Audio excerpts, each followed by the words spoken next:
Welcome, nice to welcome to the Kansas City qualifier put on by Charles and Miles and City is Mag broadcast on the YouTube channel. Currently going on, we have the men's 400-meter hurdles, the elite section, and it's going out strong right now, Aaron.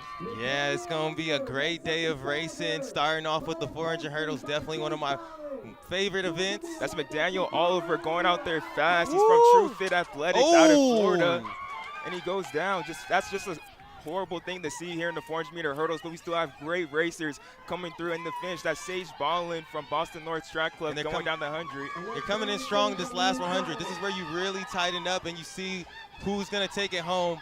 But it looks like we got lane 3 going to the finish, destroying the field. Sage oh Ballin my going goodness. all the way to the finish from Philadelphia Track Club.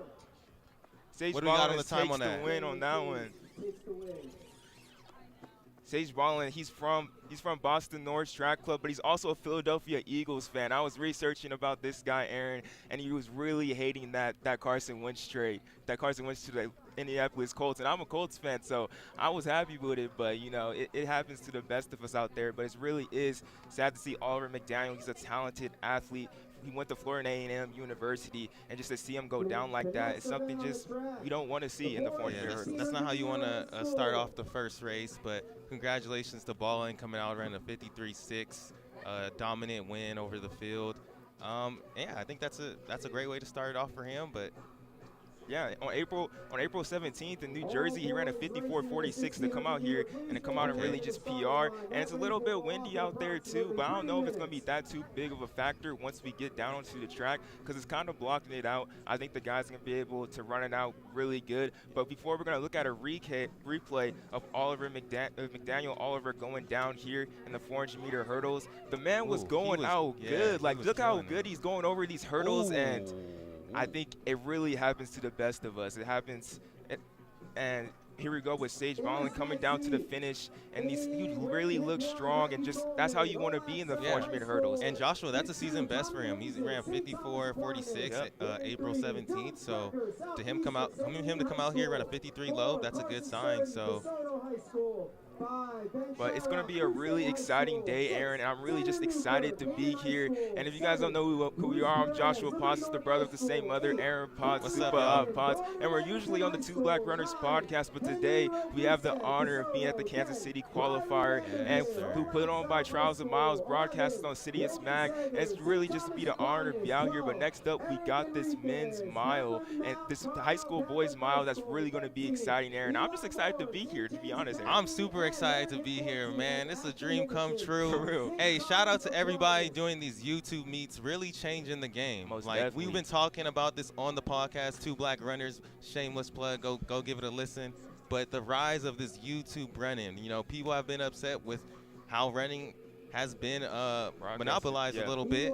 So forces at hand are taking over, and it's bringing some more fun to the sport, you know? Most definitely. And just being in the atmosphere at the stadium right now, like, it's definitely different from a regular track meet. Yeah. Like, I think you can tell online this is definitely different than your average thing that you see on NBC, ABC, or anything like that. But just even the environment here, they're doing it different, Trials and Miles and City It's Mag, and it's just an honor to be a part of it and really just represent. And definitely even thank you to our sponsor, Heartbreak Run, who put on a great thing. Aaron's wearing a tee right now, but as we get a look of these boys' high school mile, it's going to be really exciting to see from this seated section. We have an elite section in the main event tonight, but here on the undercard, we still have some really great athletes, Aaron. Yeah, I'm excited to see this boys' seated mile. Everyone's between 418, 429. So the big thing is they're going to be trying to break 420. You know, that's a big thing when you're in high school to take yourself to that next level. Most definitely. You're almost to that elite status getting under 410, but 420 under 420 is the first step.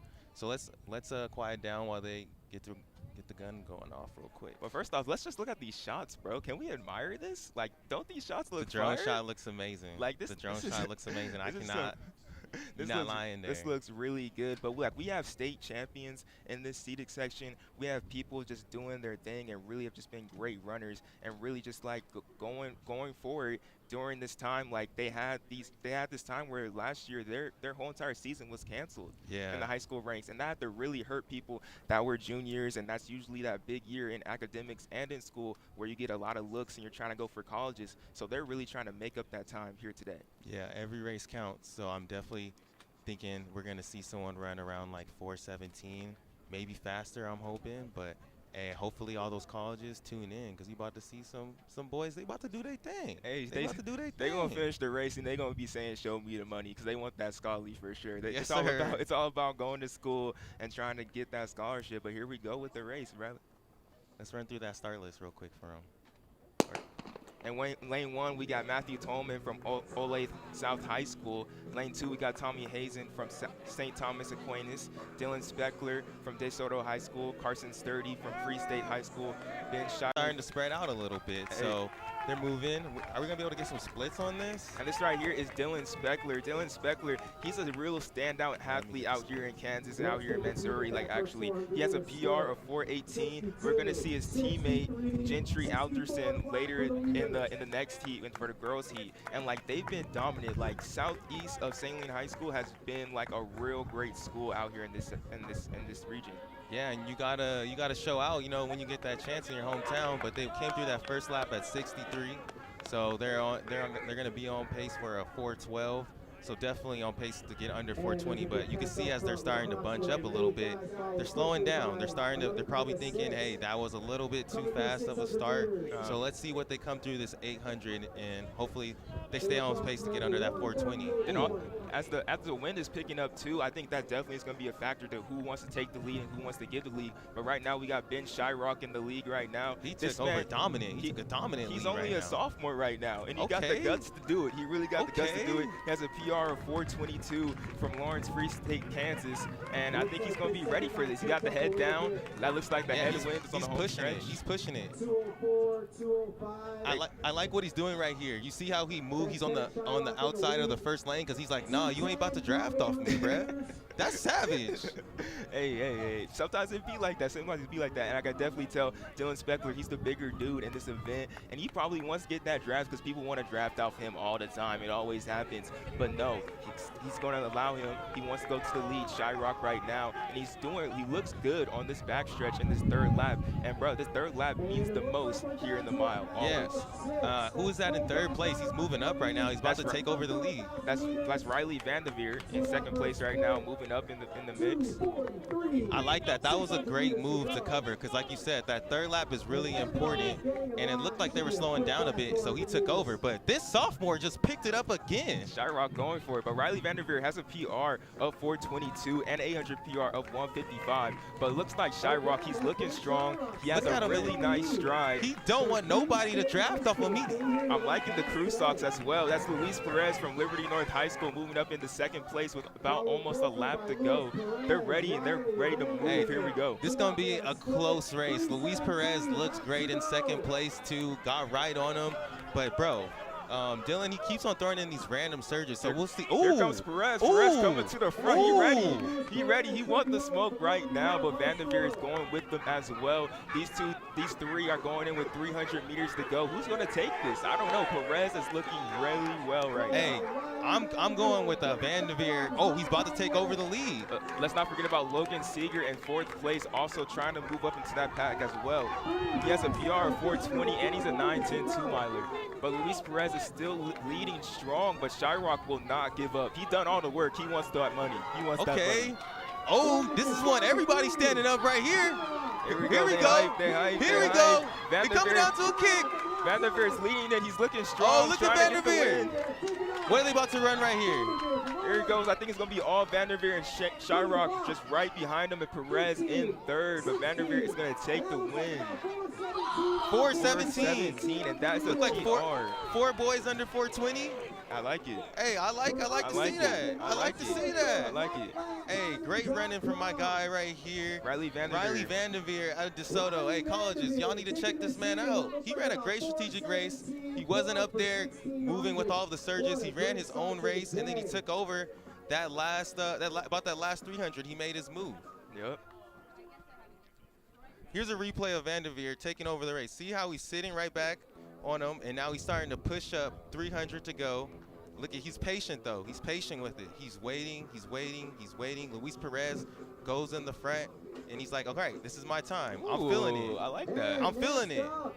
Hey, it's Luis Perez hurting. and it's all about those decisive moves, especially when it comes to the mile, 800, and really in these higher events, making those moves decisive. Like, you ain't gonna don't let them second think about it. Just go ahead, take their legs, and just be all like, man, this man is really passing me, and he looks smooth doing it. So shout out to Riley Vanderveer, getting the win. I know he want that Scotty. I know he want that money, but dang, bro, that was a really exciting race, and that's why I'm excited for this girls race coming up too. Like, high schoolers, they know where it's at, and they ready to run every single time. They want the smoke. There was so much going on in that race. There were so many surges, so many random moves, and that's what you see. And and like, it's a high school race. It's not the pros, so you're gonna see a lot of movement around like that. So I'm excited to see what these girls run too. What's it looking like, Joshua? What are the PRs looking like for this women's race? These women's race, they're actually like really good. I know we're gonna have the invitational section in the elite and in the main event later on tonight. But like, there's some really good girls here who are freshmen, sophomore, and everything that are really talented. Yeah, we got Jenneth Alderson has a 505 PR as a junior, third in state this year. I'm sure they're looking to go under 5, but I think we're definitely going to see something under 5'10".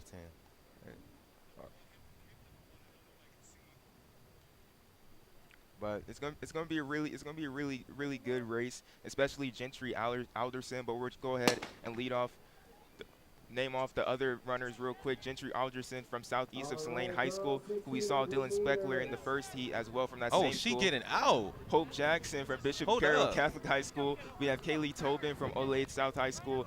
Angela Hawker Singh from Olathe South High School. Elisa Bernard from Lafayette High School. Riley Beach from Blue Valley Northwest. And then we have Chency Peterson from Staten County High School. And Chency Peterson off to a fast start. She ain't playing no games today, y'all. Hey, sophomore.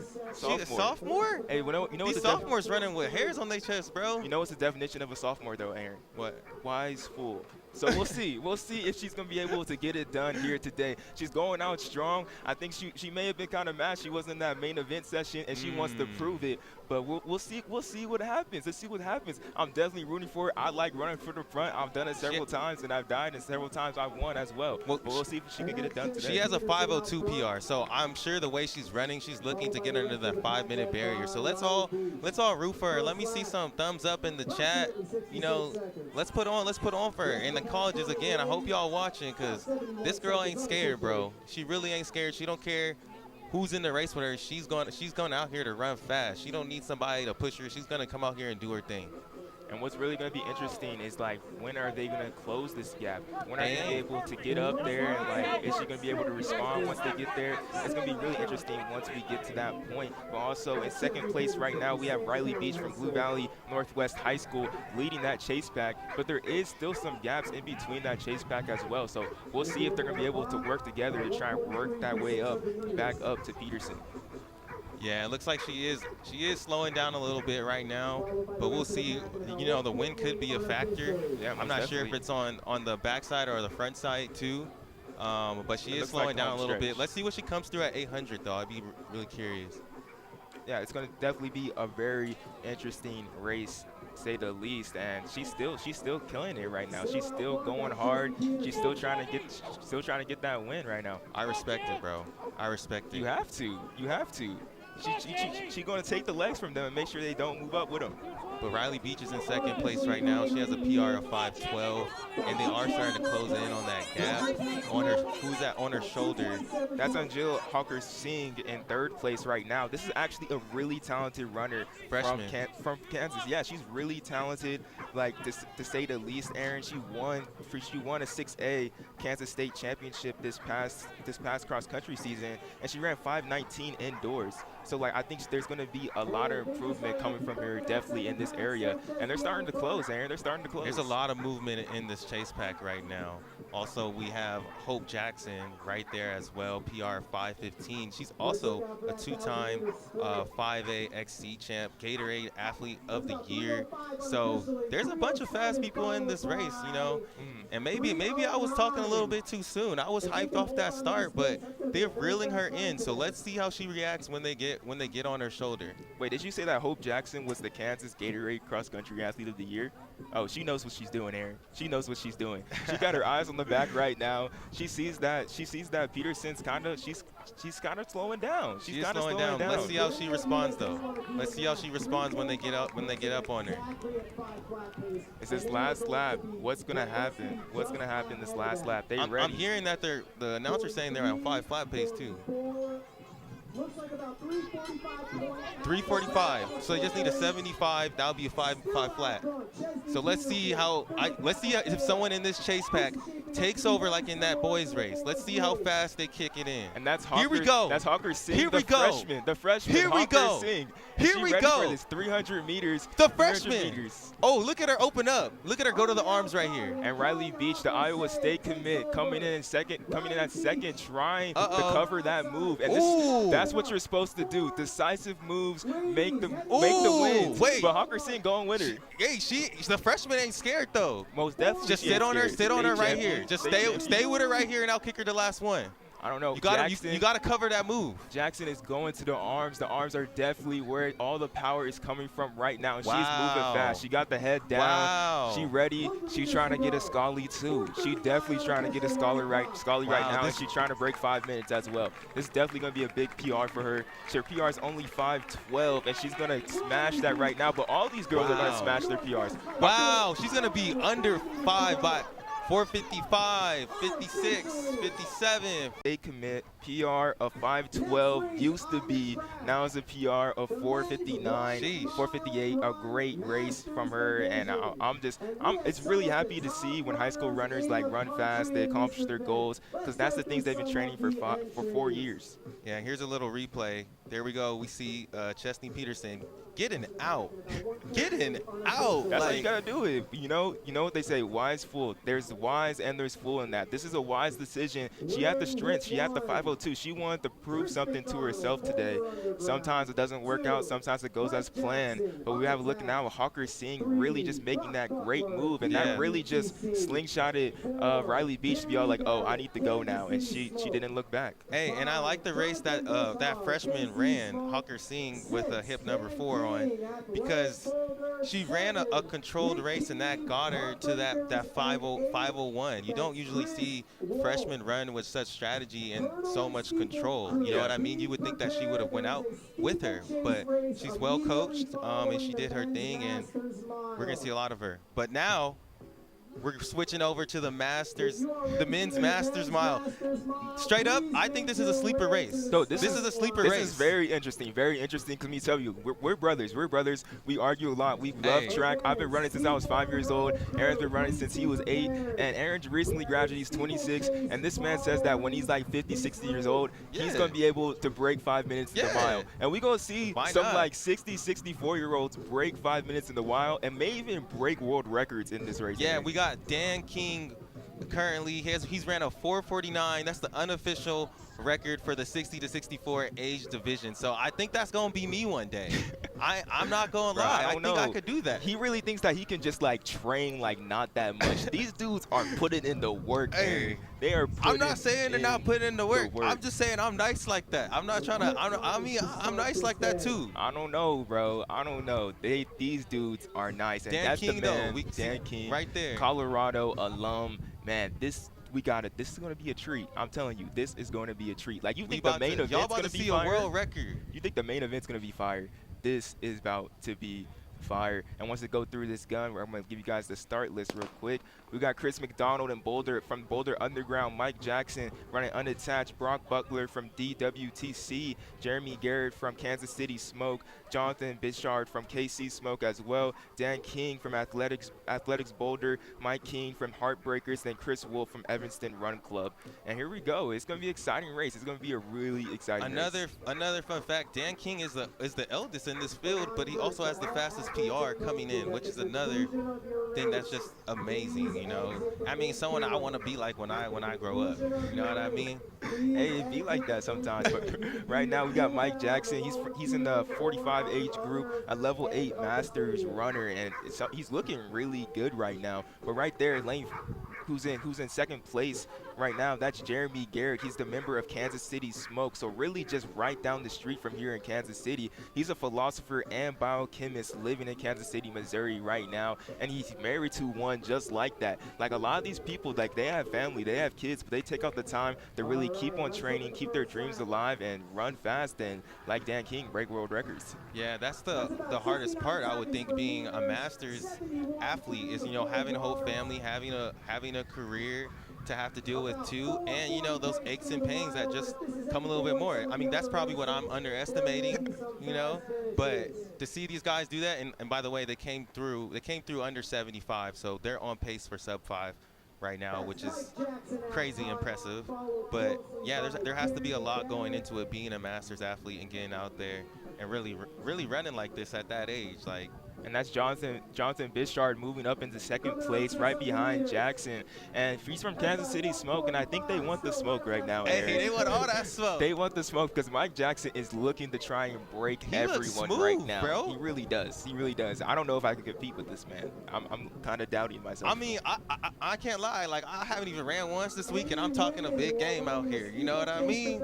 These homies might work me. They might work me. I can't lie. I think they may work you, bro. Stop. I really think they may work you. We have Dan King. Looks like he fell off the pack, but these people are still running very great. Everybody's giving out a great effort right now, and it's gonna be Mike exciting. Jackson 220 through 800 on pace for 440.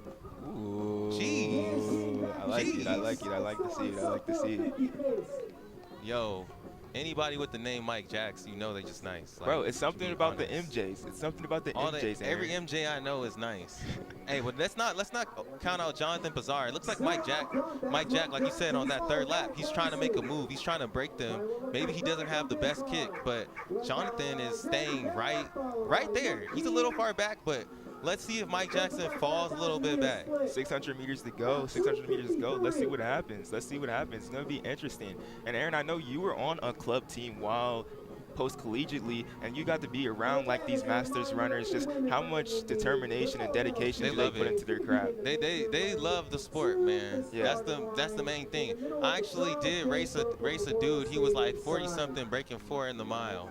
So like they out here, they different, bro. Opening it up right here. Because we did the research on all of these competitors, and most of the competitors that are competing today, and he's the person I found the least information on, and he's destroying. He is destroying, but he's doing some great things and running great times. He's a level 8 Masters runner, Aaron. A level 8. It goes up to level 10. Like he's talented. He's talented. Dan King has 300 to go, and he came through 405.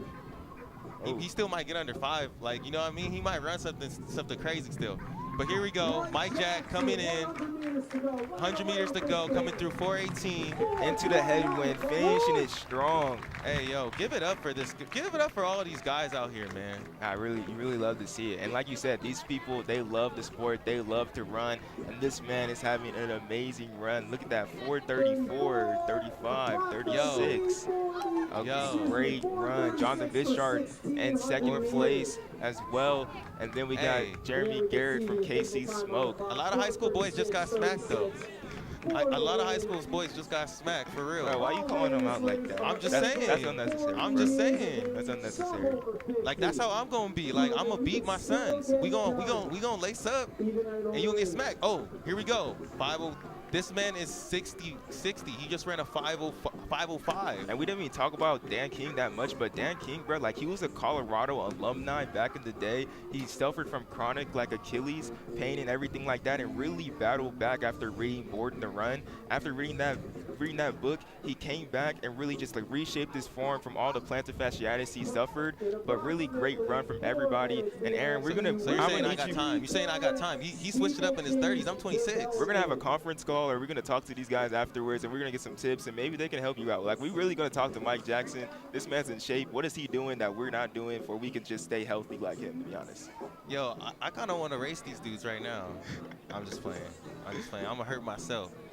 What we got up next? What we got up next? We got Steeple. We got Steeple up next, bro. But it's really, really nice to be out here. Mike Jackson, a great performance from him, and it's gonna be interesting just what we get up to. And here we are, Joshua Potts, Aaron Potts, Mr. Pottsable, Super Hot Potts, the co-host of the Two Black Runners podcast at the Kansas City Qualifier Trials of Miles and City of Smack, putting on this great event sponsored by Heartbreak Run. And it's really an honor just to be out here and really just see all this great running. Next up, we got some steeples. But Aaron, like, how excited are you just to be out here, like the atmosphere, and these first 3 races that went off? Hey, just for a quick second, I just want to give a shout out to everybody tuning in. We really appreciate y'all. I feel like when we're on these like YouTube track and field meets, it's the track family is really watching right here. You know, I think this is more fun than like NBC and stuff like that, but it feels intimate. You know, I feel like I'm hanging out with y'all. It feels like a little in the living room podcast right vibe. now. They in the Potts house. Yeah, Y'all chilling in the Potts house right now. Y'all got a whole day of track, so like get the barbecue going like you would for the football game. Bust out the beers, get the chips,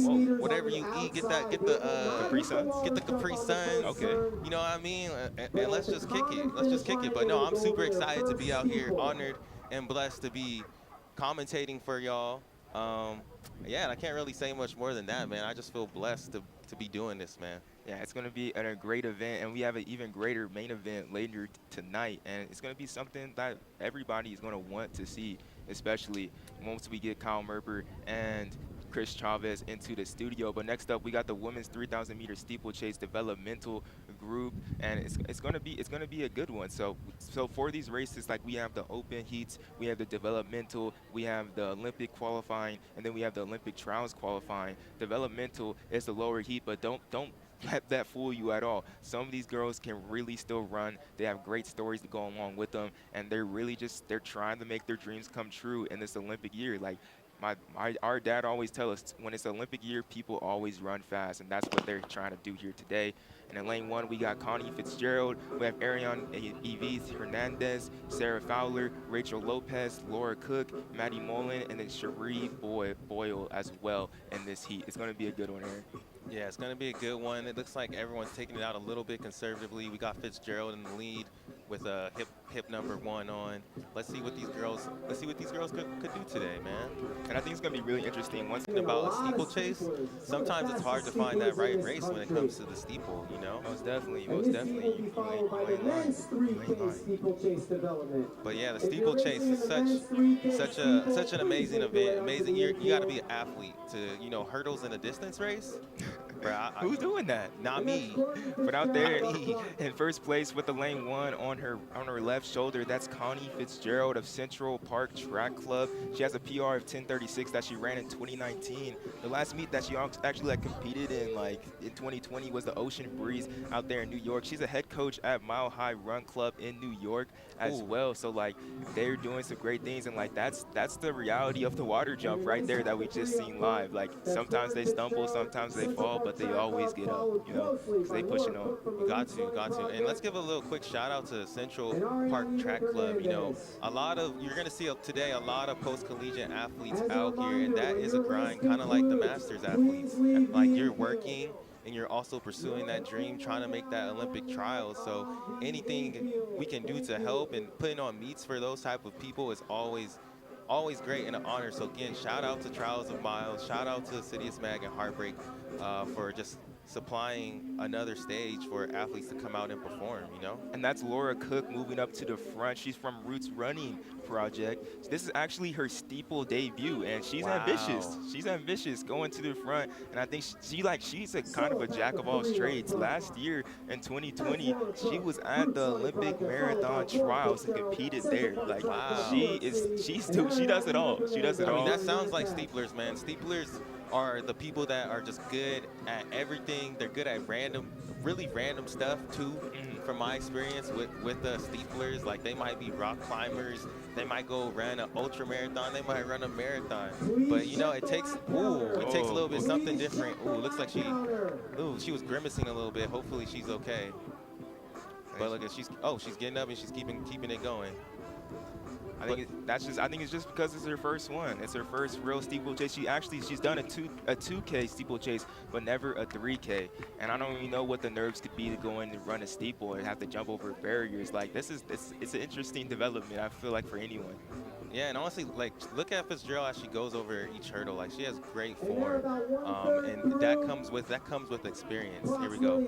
Mexico. She has definitely done her things over there, and she's someone that I've seen on Instagram who looks up to Laura Galvin, who we'll see later tonight in the main event, who has the national record for Mexico in the 1500 meters, competing tonight in the 5K. But it's definitely just interesting to see, because we got to talk to Laura Galvin afterwards, and she's really galvanizing and accumulating all these young women and men who are trying to represent for Mexico. Also got to shout out Carlos Villarreal too, who's also doing his thing and Diego Estrada as well. Got to shout out to NAU, you feel me? But it's great running from Connie Fitzgerald, and she's really getting it done.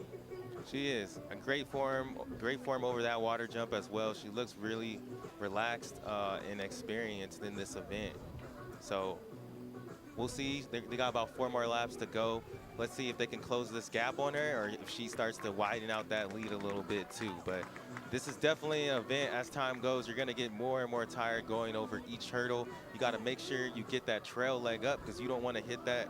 You don't want to hit that barrier and take a nasty fall. So you got to be careful in this event too. Because the thing about it, like, we seen the 400-meter hurdles earlier today, and we seen how Oliver McDaniel went down, and the hurdles went with them. These barriers, these hurdles are not going with you. No. They are not moving in place at all. You are just gonna hit that, fall over, and it's gonna hurt a little bit bad. The track it's rubber, but it's still gonna hurt. And some of the things is like with hurdles, like you saw in the 400 hurdles, like, you can't be timid. You have to attack the hurdle. And that's why we saw Oliver fail, because he was attacking the hurdle. He was going for it. Maybe his steps were off. I don't know the exact reason why he fell, but that's why I give respect to anyone that does hurdles or steeples, because, like, you got to attack it, you know? Yeah. And I know for me, like, I be taking a lot of risk when I run, so, like, I probably would. If I did it, I would have failed, you know? So, you know what I'm saying? They try to get, you know, they saw me shoot a paper ball into a trash can. They saw me shoot a paper ball into a trash can. They're like, yo, he's athletic. But I was like, nah, fam. I ain't about that. That's a lie, y'all. That's an Everybody Hates Chris episode. I'm just gonna let y'all know that's a lie. We got Connie Fitzgerald really running away with this right now. Really running away, trying to separate from everybody, and has not looked back at all. Yeah, she is really gapping the field right now. Excuse me. Laura Cook is still pushing on though. First 3K steeple ever, and she's still running good. She's still looking strong. Yeah, no, that's super impressive, you know. Especially you're coming out here. She must have been practicing though. She came out to Kansas for it. You know what I'm saying? Most definitely. Like she was ready and she looked good. She had one jump that was a little shaky, but she's still in it, you know. And low key, she could close this gap. She could close this gap, you know? And anything can happen in a steeple. So don't count out Cook. Most definitely. Don't count out Cook, because she might start cooking. Oh. She might start cooking. Okay, Migos. Hey. That's a really talented field, though. Connie Fitzgerald is still looking good. Great form over the steeple. And honestly, this is where it's domination. What do you start thinking about once you're in this position in the race? Like, you know, you don't hear anybody around you. Probably the most thing that you hear is like when that wind is in your face because of the wind that's out here. But like, Aaron, when you have these type of leads, like, what's going through your head? Like, what's the main thing that you have to be thinking about? Man, you just gotta keep pushing. You can't let up. You can't think about people catching up to you, or like when you're hurting, you can't think about slowing down or people catching up to you. You really just gotta focus on your race, run your race, focus on getting on over each steeple, over each hurdle with great form, and the rest will take care of itself, because trust in your training. You've been training for this. You expected to win this race. No one can take that from you. Hey, some of y'all need to. This man was preaching just now. I mean, come on. I see you do this. You do this. Two laps to go. Connie Fitzgerald, representing Central Park Track Club, is still leading and still looking very strong. she is ready. She's ready to go. I think, like Aaron was saying, like she is focused on every single steeple ahead of her and really just trying to get to that finish line. And having that lap counter is definitely the best thing for her right now. 2 laps to go and really just trying to push on. Like especially, I think the main thing that goes through your mind at this moment of the race is just like counting down each 100, counting down each 200. Now I got 600 meters to go. Now I got 500. Really doing that. She goes over that steeple. She has 600 meters left. Only 2 more water jumps and really trying to get there. But Laura Cook is still moving strong. Wasn't the strongest leap over her last steeple, but Connie Fitzgerald is just not letting up at all, Aaron.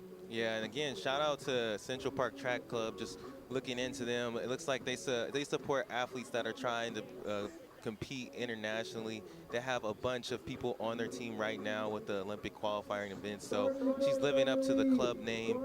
And anything, y'all, just look up Central Park Track Club if you want to donate to the club and try to help them as they get these athletes to the next level. It's always amazing just to see these clubs supporting all of the athletes that we have in track and field, because there's so many people that it's the #1 school. It's the number #1 school. It's the #1 sport. It's the #1 sport in high school, most participation. So there is so many people that want to continue doing this but can't afford it. So these clubs that really support these athletes, they're very important to our sport, and just thankful for anyone who has ever started a club and really supports the athletes like that, because she's out here doing her thing in Kansas. I bet you that Central Park is doing something to help her with this aid. So yeah, it's awesome to see her out here. Hopefully she gets a PR right now too, but she's looking good. She came through at 400 meters to go with 9:22. Her PR is 10:36. She ran that in 2019. Let's see if she can get that. She didn't have much help, and she had help in the beginning, but it hasn't helped in the second half as much. But with 200 meters to go, let's see if she can get that. Can she run like 35 this last 200 and have a great race right under Come PR, on, let's get it. Come where on. she was able to really do it by herself. Get Last it. time over the water jump. Come on, Here finish, she goes. finish. Let's go, Connie. Go Let's to go, the Connie arms. Fitzgerald. I'm ready for this. I'm ready for this. Laura Cook going over the water jump. It looks like she may finish second place in her first ever 3K steeplechase, but it's all Connie Fitzgerald here on this last Get 100. this last steeple. Get this And you last got one. everybody clapping for her last steeple, Come on, and it's y'all. all Let's just cheer in. straight. Let's cheer in. It's all going into the straights, and Connie Fitzgerald is going to take this one. Not going to be a PR, but it's going to be a great run and a great win. Really, like, I know we always want to PR, Aaron, as track athletes. We like PRing. Like, that's the things we're shooting for. We want to break records, but at the end of the day, it's all about the win. A win is a win, and I think sometimes in track and field we get so caught up with, getting the times, which is important, but times come with winning. Yep. You know what I mean? Anyone can run faster. Anyone can run faster in a race. Anyone can say, yeah, I could have ran faster, but not everyone can win the race. Most You definitely. can't say you could won it. So winning is a good confidence boost, but that's what we come out here to do. We come out here to get dubs, not to get times. You know what I mean? Most definitely. I remember last year, this another person like Justin Knight made a tweet saying that sometimes you just gotta go out there and win. A professional runner going out there and saying that, and that's what you're gonna do. And having the last runners finishing up this race right now, and it's a really great environment, as you can tell out here, as you can hear everybody go, clapping Maddie. and just doing their thing. Yeah, Maddie Mellon finishing strong. She's out here unattached, doing her thing too. But yeah, that's what I love about track and field. It's a family when you're out here, man. Everybody's rooting for everyone. Everyone wants everyone to run fast. We want to see a good race. Oh yeah. But we also, like we just said, like times are important to people here. So when you see somebody get a PR, like that honestly warms my heart. That warms my heart for sure, man. It does. I got a softie. But also a win, a great win from Connie Fitzgerald. As we look at some of the replays from this race, see Laura Cook. That's the reality of the water jump. But Connie, really the experienced runner in this whole entire bunch. Like we said, Hernandez was younger. Laura Cook, her first ever 3K steeplechase, and like nothing that happened around her affected her. She was running strong the entire time and ran ultimately a great race as she started to pull away from the field, and just a really great finish as well. That's how you gotta look. Yep. Now we're getting ready for the men's steeplechase developmental, a much bigger field here. So we're gonna see how the hurdles affect that, you know, positioning to where you want to be at. So you're getting a good push off the hurdle, so you're not running into anybody. Hopefully we don't see anyone fall here, but I think we're gonna try and see these guys go under 9 minutes. Is that the goal? Yeah, I think so. And, you know, I feel like watching the steeple, man, I'm all like, bro, like, it's low-key a crazy event. I don't It really know is. how you get into this. I don't know who thought about the 3K You gotta steeple. be crazy. Like, who was all like, bro, let's put these steeples over 3,000 meters and let's jump over them. Like, who's thinking about that? Let's be honest here. Who's really thinking about that? And you have people who are willing to do this week in, week out, trying to get their biggest PRs, trying to get their life achievements. And this is what they put their whole entire track and field career on. And it's going to be exciting to see what these guys are able to run in this developmental section. And as we go, as the race is about to start, right when the gun goes off, going to read off the list of names of the runners in this race, as we have a mix of club runners and collegiates as well. So it's definitely going to be interesting. People fighting for different things, trying to fight to get to D2 nationals or D3 nationals, get to their conference meet, trying to get their newest PRs. There's a lot of things that people are fighting for here today and trying to get to. So it's going to be an interesting one. Here we go. Now, And they're off. Let's let them get over this first. Let's see how they get over this first jump. yeah, it's going to be really interesting. Like Aaron was saying, like there's a lot of people in this race. So how are they going to get over that? But going over the heat sheets first real quick, we have John Capabianco from Go House Track Club. We have Neil Klinger, who's unattached. Nicodemus Sportskich from Oklahoma University. Chris Wolf from Evanston Run Club. Luke Skinner from University of Calgary Athletic. Brendan Irwin from University of Calgary Athletic. We have Dustin. But here we go. They're starting to make a move. That's Brendan Irwin leading the pack right now. He goes to the high school. He goes to the college that's actually hosting this meet here today. So he has a local fan club right in front of us, and they're cheering him on. They're cheering on both of their competitors in this race, and we're going to see more of these athletes as well trying to do their thing. Kipruto in second place. He looks good as well. Just kind of sitting on this man's hip, just waiting for the right moment to pop off. But I think he looks very, very relaxed, and I'll keep an eye out on him as well. Yeah, it's gonna be an interesting race for sure. But Kipruto Chirurich from Oklahoma City University, he has a PR of 9:17 in 2021 that he recently ran this past April. He was 5th place at NAIA 3K 2020 Nationals this past year's indoors. So like that man definitely has some talent and is really looking to try and get a win this race, most definitely. And now look at hip number 5, Luke Skinner and Brendan Irwin. They're working together in the front. I'm sure they have a goal time in mind that they're working towards. It's always like nice to have a teammate with you, just pushing you through that race to lean on, you know?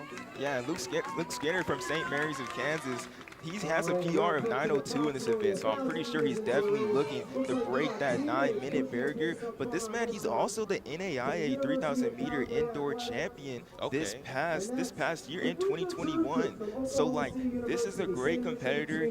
I'm pretty sure he's primed and he's really ready to try and break 9. Like he's ready to go as he tries to move away from this pack with Kipruto. Yeah, I actually just saw him go over that he has nice hip mobility. You can, if you notice, watch him as he goes over the hurdle.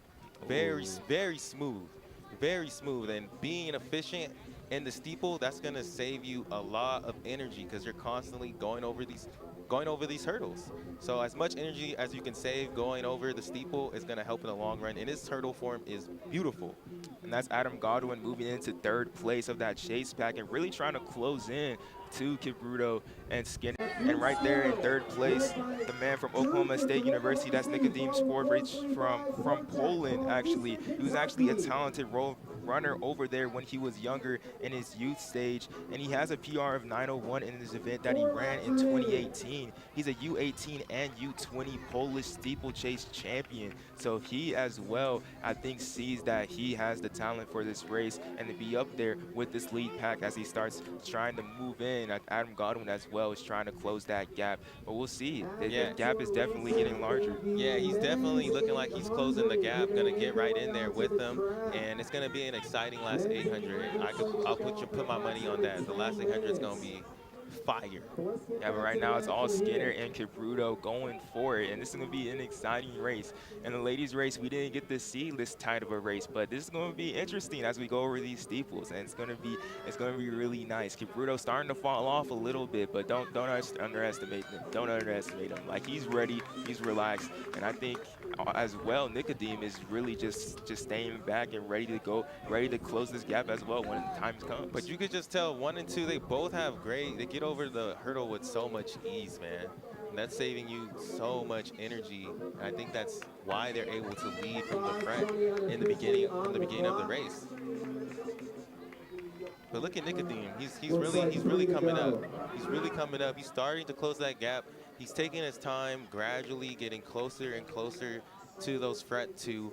And I think that's the way to do it. You don't want to waste all of your energy just sprinting up there, but just make your way up there. But honestly, I think what's making it a little bit of a struggle for him, if you notice how he goes over the hurdle compared to those first 2, he's using a little bit more energy jump. He's like more so jumping. They're really like hurdling over it with ease. Like, that trail leg for Luke Skinner is quick. It's fire, bro. It's fire. Shout out to, he be on his hurdle mobility. He be doing it. I'll tell you that. Bro, he's an NAIA 3,000 meter indoor champ, so I'm pretty sure this dude knows what he's doing. He's confident in the front, and let's see if he can get under 9 for the first time today. I think that's definitely the plan for him and Kipruto at this point. With Kipruto, too, though, you see the differences in how they jump over the hurdle, and a lot of the African nations, they use that form that he is, and the African nations, Ethiopia, Kenya, or more so Kenya, they're known for the steeple.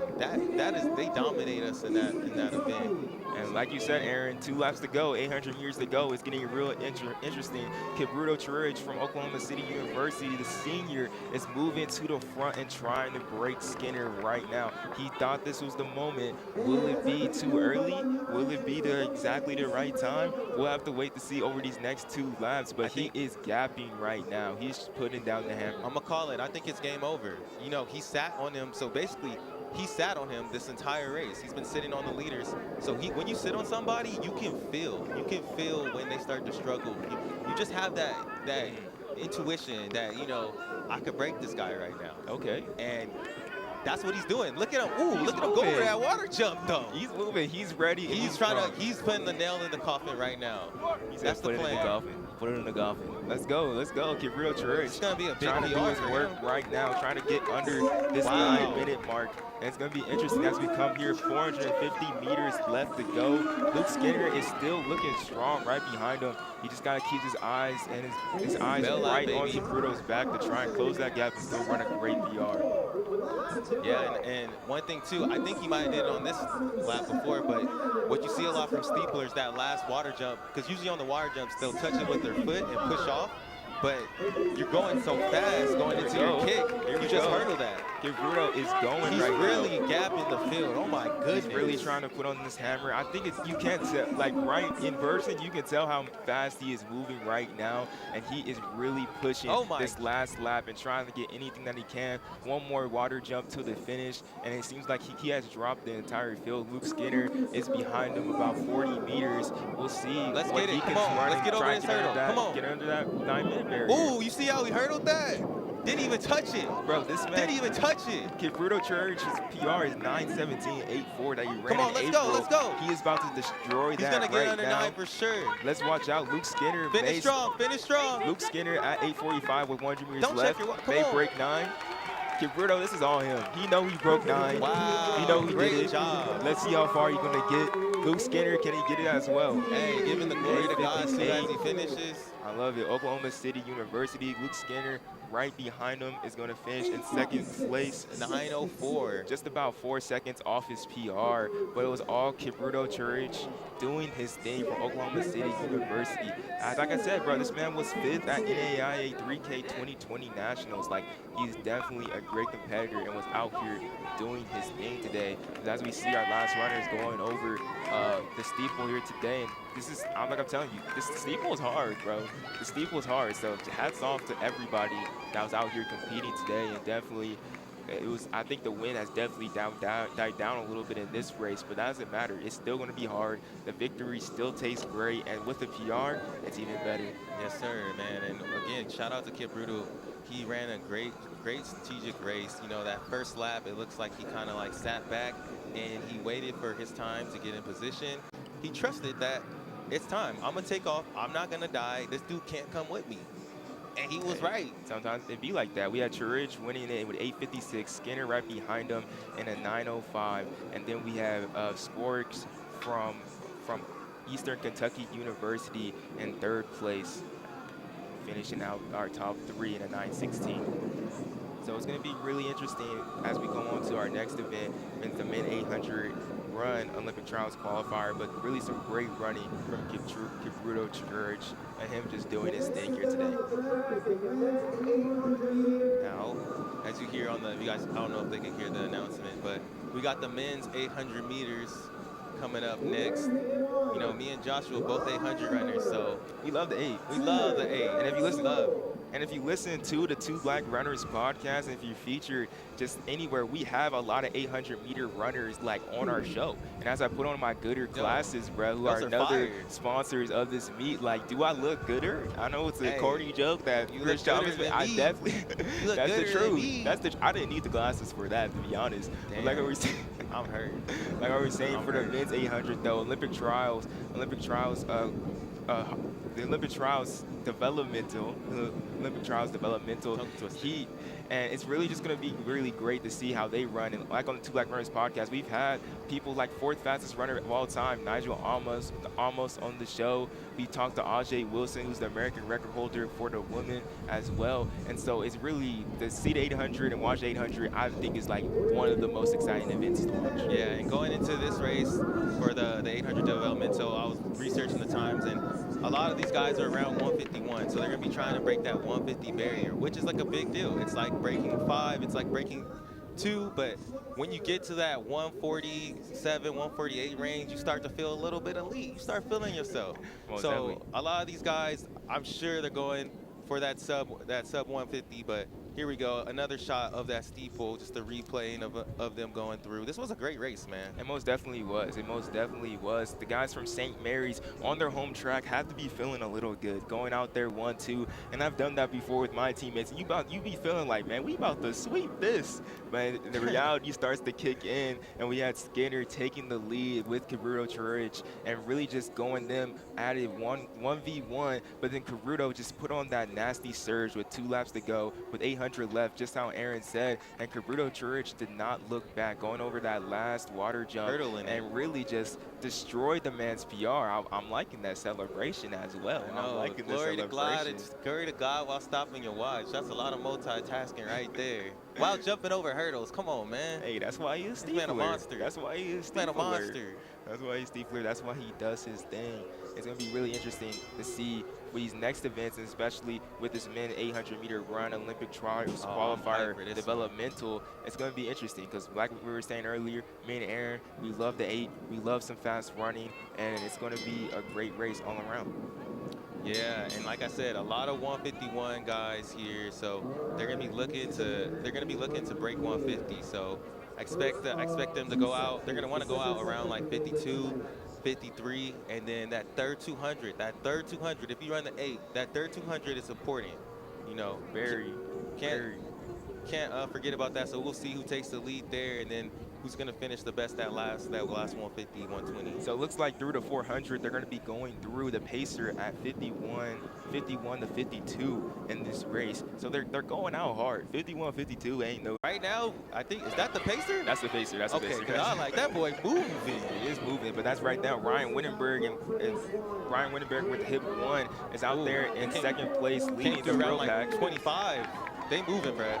They're definitely moving. This man, the pacer, was not playing around. He was not playing around. Like, you guys want to go around in 51, 52, I'll bring you around 51, 52 for sure. And Ryan Wittenberg, big guy, he has a 149.89 PR from 2019, season best 151.97. So I know he's feeling himself and he thinks he could break that barrier. But that first 400, they're coming through right on pace, 52. I told you, that's the lead pacer. Now here he is. This is the third 200. This is what we were talking about.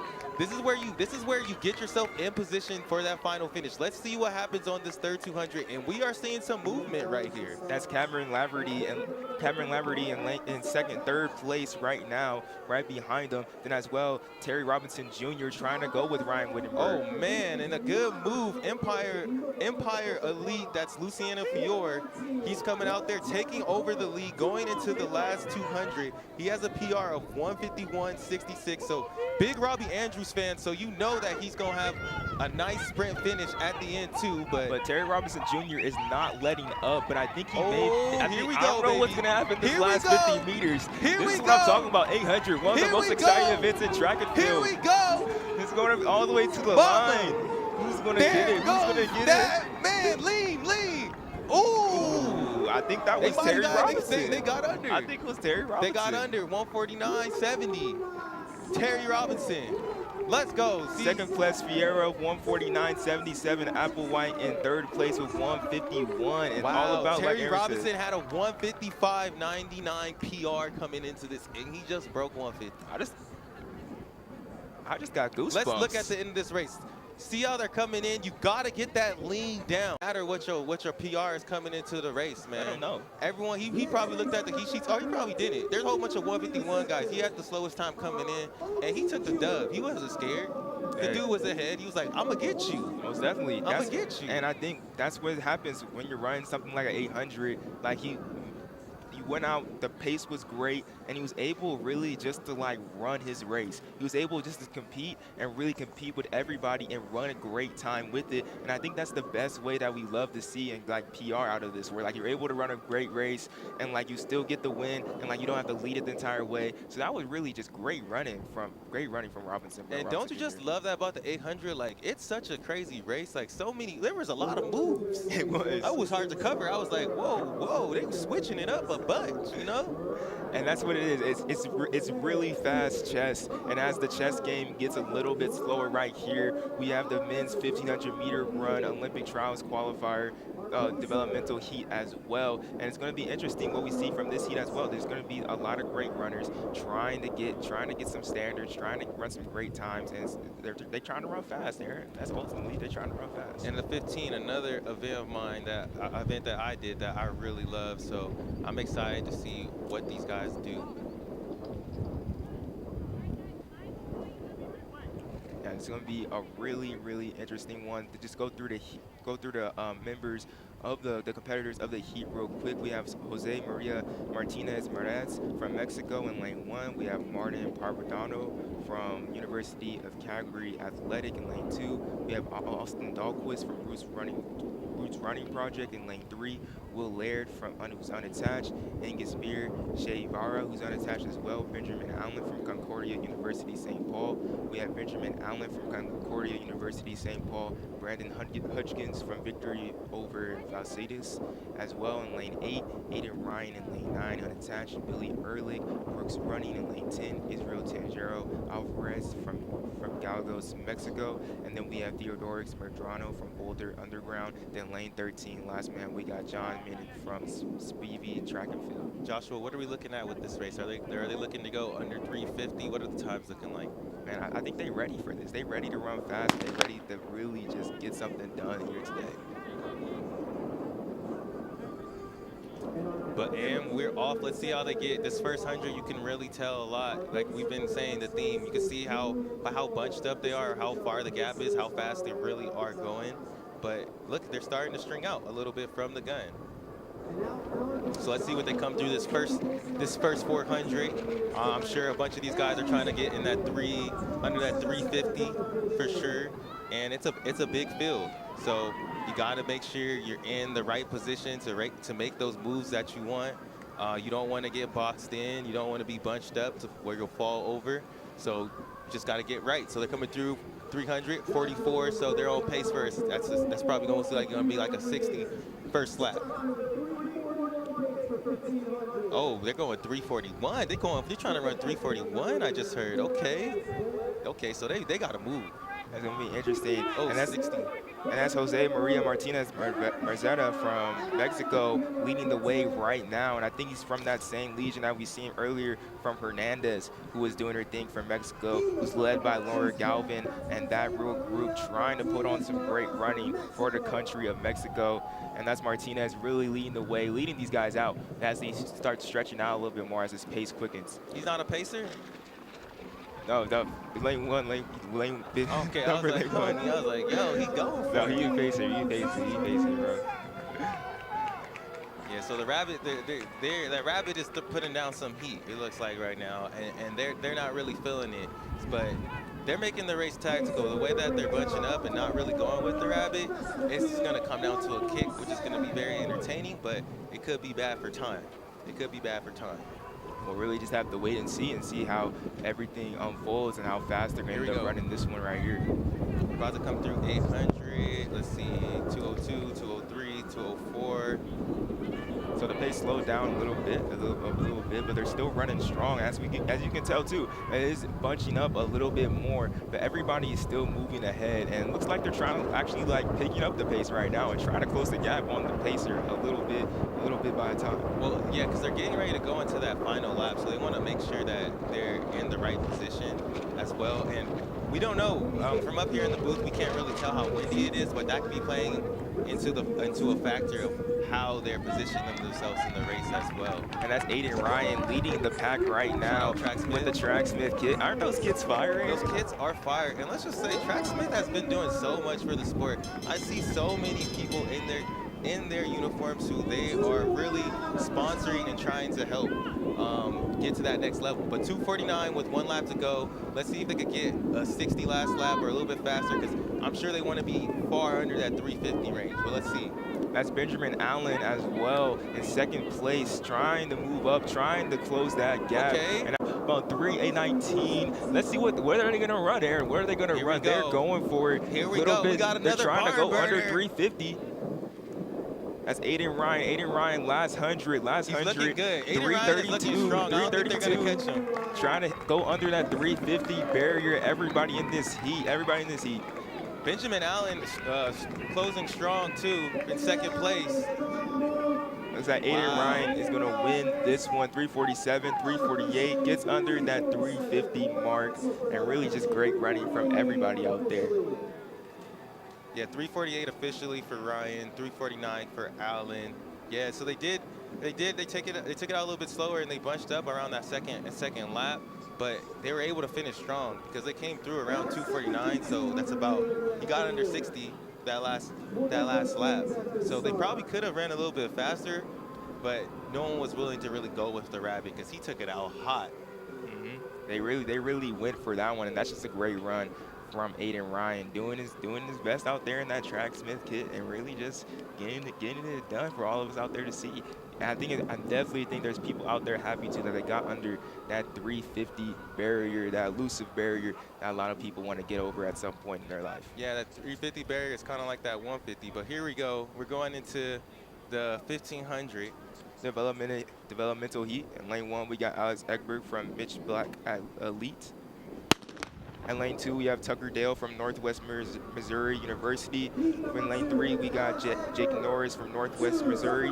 In lane 4, we have Aaron Willingman from Tracksmith. We have Alejandro Martinez Abriso from Tin Men Track Club. We got Dustin Solomon from Hoka 11. Then we have Jake Runyon, who's unattached. Yeah, so you see in this race, we got a lot of post-collegiate athletes out here, and a lot of these people haven't really had the chance to race much this year. Like, I couldn't really find many times for them from 2021. So we'll see how this goes. I feel like this is anybody's race. They're all around that 355 range.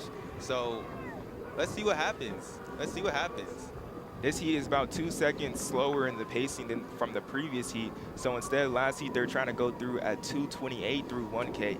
This time, they're going to be trying to go through 2:31. Everybody's still trying to run fast and still trying to get it done at this moment and trying to hit those PRs. And I feel like the pace was a little bit off, so they started speeding up, went through about 60 for that first lap. And this man is gunning. He is gunning it right now. I believe that is the pacer for this race and really trying to get back on pace before this 1K. Yeah, and hip number 3, we got Jack Morris from Northwestern Missouri.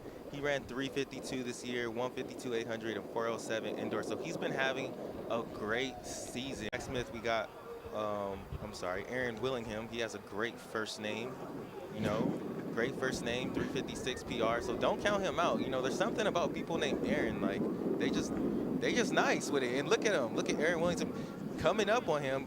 Ooh, you can see that grimace. You can see that grimace on his face, on Jake Norris's face. So we'll see how if he went out a little bit too hard. Like we said, we don't know how much the wind is really playing a factor out there. And that's Ambriso running for a 10-man track club and in third place right now, trying to close that gap on Aaron Willingham. Yeah. There you go, 500 meters left to go. We're coming through at 2:30. Really trying to push it in as it comes in with 1 lap to go. Aaron Willingham looks really relaxed right now. You look at Jake Norris, look how much he has that grimace. Some people just put the pain face on, but Aaron Willingham, he looks really good, taking the lead. I don't know, there's something about that first name that really just, just makes you better. But I don't think we should count on Ambriso as well. Ambriso as well from 10-man track club. Like, he is really moving right now. I think he's making that decision to try and cover that move with William, but it may have just been way too late. But I don't know. He's coming. Ambriso, he's coming quick, bro. 300 to go. Let's see how much he pushes on this back straight. William still looking very relaxed as he comes down this back stretch. Let's see with 200 meters to go, is he going to have something left? Because if he doesn't have something left, Ambriso is ready. He's ready because he smells blood, and he's coming down. As the arms start going faster, the legs start going up. They're starting to lift with 150 to go, starting to put the head down and trying to finish up this last 100. Ambriso. Let's see him. He's pushing. He might come up on him. What are you going to do? Where are you going to do? Aaron William leading there with 100 meters to go. Here we Who's go. Who's going to win it? William Here we go. Running down fast in this last finish. Can they catch him? Can they catch him? I don't know. I don't know. Make sure you lead. William going to finish it strong. Ambriso with a late surge. Oh. It's going to be Aaron William with a time about 3:53. Then Ambriso right behind him in the time of 3:54. And then in third place, we had Nate Norris going away with third place in a 3:58. A great performance from all these guys out here. Yeah, really great performance there. Aaron Willingham looked really strong out there. Aaron is the first name in the dictionary, so that doesn't surprise me that he finished first place. What? It is though. Is it? I mean, is Aaron a word or a name? Are names in dictionaries? Hold on, bro. I don't know. Webster? I might be wrong, y'all. Don't quote me. But Aaron Williams has ran some great racing here today, and another great tracksmith kid, I have to say myself, and really just doing his thing, getting the win. That's what it's all about at a certain point, is really going out there and winning and running a great time with a 3:53 is nice with it as well. And here we go, looking at the recap of this race. And from the get-go, I don't know what really went down with the pacing. Maybe it went out too fast, maybe it went too slow, but no matter what, Aaron Williams did not phase him, still got the win as we had that late surge from Ambriso. But he held him off. He held him off and stayed relaxed and got the dub on the end. I believe he had a 3:56 PR too, so that was a 3-second PR for him. And he ran a 4:09 indoors, so that, that's indicative of a 3:53. It all makes sense. But let's move on to this women's race. And it looks like some of the other athletes scratched from this race, but it looks like with wearing the hip number 1, we have Tessa Potter from Oklahoma Baptist. In lane 2, we have Theresa Hayes, who's unattached. Tamara Reeves from University of Calgary Athletic. In lane 3, we have Maggie Sullivan from Empire Elite. In lane 4, Lindsay Putman from CSTC Elite. And in lane 6, we have Alicia Burgos from Southeast of Tulane High School. And then another race where we got a good amount of post-collegiates in here with CTST Elite and Empire Elite. Again, just want to give kudos to those clubs that are out here supporting these athletes, helping them get out here and really continue their dreams. You know, that's always really special in track and field. And yeah, so everyone out here with those club teams, salute to y'all. Salute to y'all doing y'all thing. It's never been interesting going through this one. I think they're trying to go through at 150 through 255 for this one, but they don't have a pacer, what it seems. But the goal is to come through at 255 at 1,000 meters, so 800 meters into 200. Let's see what they're getting really just put up right now. But at the moment, it looks like Lindsey Putman really putting it down and leading the pack, taking some of that win away for the other people behind her. Yeah, that's Lindsey Putman from Colorado Springs Elite. They're coached. Who is their coach? I'm not actually. Oh, coached by Julie Benson, 1996 1500 Olympian. So she's coached by an Olympian that runs the 15. So she's about to put on. That's what I think. They definitely ready. They definitely ready for whatever comes their way. And like right now she just got passed up by Alicia Burgos from southeast of Tulane High School. A high schooler is doing her thing and trying to move up, and she's leading. She has the confidence to go ahead and take the lead from everybody.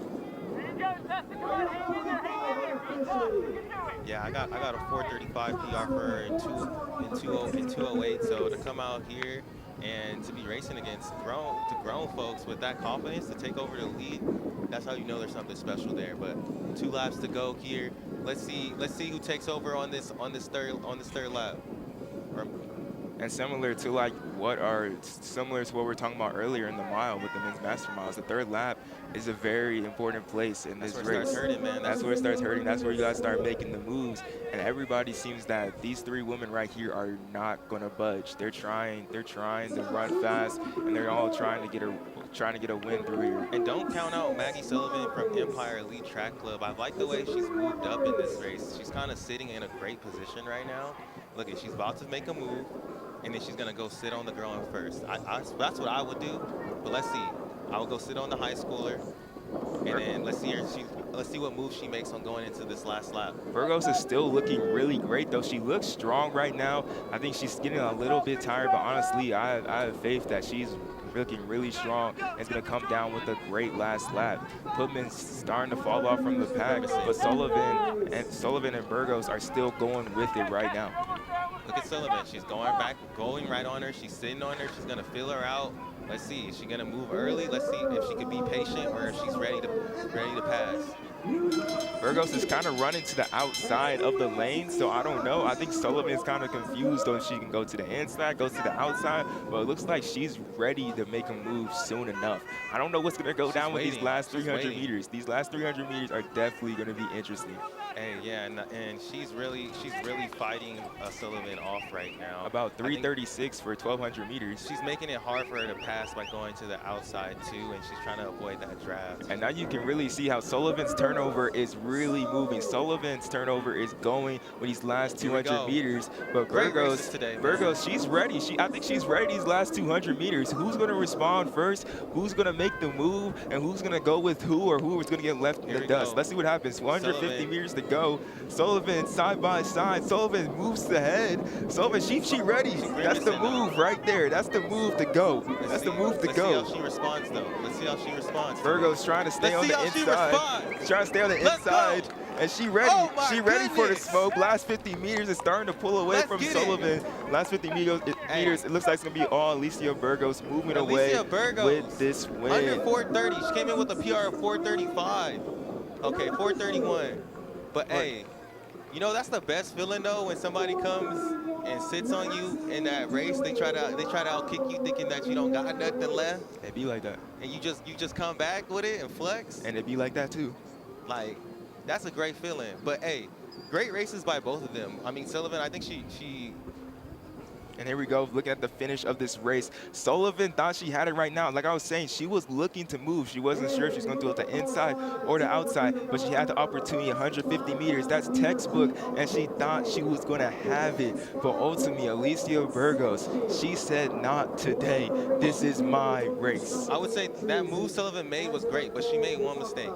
You don't. When you pass somebody, you got to take the first lane. You got to hog it. So you see how she passed her through the inside? You can't let somebody come through the inside and pass you. You got to make them go around. And that's how you should look after you're an exhausted champion. She made a big move on the inside, and she deserves to be laid out there for a little bit. Shavasana, you feel me? Just like yoga, and she did her thing. She did. She did her do thing her thing. out there. But Aaron, you were exactly on point. You sounded just like Dad. You sounded just like Hey, her man. dad for a second. Like that's exactly what that man would be saying to one of us if we did the same thing. But hey, you gotta learn those things, and this is just race experiences that we need. A lot of people didn't get those race experiences in 2020, but now we're out here able to race just about every single week. More races are opening up, and people, they ready to go. They ready to go. Yeah, and again, shout out to Trials of Miles, City of Smag, and Heartbreak, giving opportunities for everybody to just come out here and really put on and get a race. Because a lot of these people, as me and Josh were doing our research, it was hard to find results because some people haven't raced since 2019, 2018. So to have the opportunity to come out here on a beautiful day and run some fast races is amazing. But here we go. Now we have the open 5,000 meter run. Real quick, I'm gonna go over this 16-man list of the people in this race. But first off, we have Carlos Fernandez, we have Taylor Sois, we have Marcos Gonzalez, Eric McLean, Joshua Sanchez, Angel Ramirez, John Quigley, Declan McDonald, Aiden King, Daniel Boyam, Daniel Moore, Jack Larson, Micah Drew, Eric Vasquez, Isaiah Warning, and Ryan Stafford filling out the field of 16 in this race. And hey, we're going into this 5K. I mean, I'm sure we have a lot of distance athletes. Oh, we got Dan King coming up right now, the GOAT. But we got a lot of distance athletes tuning in right now, I'm guessing. But the 5K, if there's people that they're like, oh, it's boring and so long, but there's so many moves that are made within a 5K if you really watch it, and we're gonna try to cover that for you. We're gonna try to cover that for you today. And Aaron, I was one of those people at first. Like, I'm not about to watch this entire 5K, bro. Like, I'm definitely gonna stick around for these last laps, but I'm not gonna watch the entire 5K. And then when everything happened, like I was starting to just get really excited about watching it because you're able to see the moves and really just, it's like a suspenseful movie, a great suspense film, to be honest, the 5K, how it goes down. Yeah, and we got some great athletes and great people in this race. I want to give a quick shout out, Joshua Sanchez, bro. Have you seen this man's YouTube? Yes, his name is Joshua. He has a great name, like one of the best names in the dictionary. Right? We just discovered that just a little while ago. But in the long run, his YouTube channel, you gotta check this man out. The dude with the mustache. He's in mid pack right now in the Bowerman Track Club Elite Singlet and lane. He has the hip number 5 on him. But this dude, he has a great YouTube channel, vids on him being a better runner, writing workout plans, vlogs, and strength training, and it really does a great thing. So he hopes to dip under 15 minutes in this race, which a lot of people hope here today. And as we see with the leaders right now, we have somebody from St. Mary's, the college that we're doing this out right now. So like these people, homeschool, home track, they train here every single day, and they're trying to get it done as well in these stacked fields. Yeah, and hey, Daniel Moore out here with the crop top on, got the fashion statement as well. And sometimes it just be hot like that. But Daniel Moore, actually, he has a 14:20 PR. He's a Duke graduate. And like low-key, I was looking at this dude, like his last 5K was ran at ACC Champs in 2016. He dropped out 5 minutes midway, and like, dude, like he's back running the 5. There are pacers, but Carlos Fernandez in lane 1 with the hip number 1 is leading the main pack and leading the race. He runs for the Virginia Military Institute in redshirt.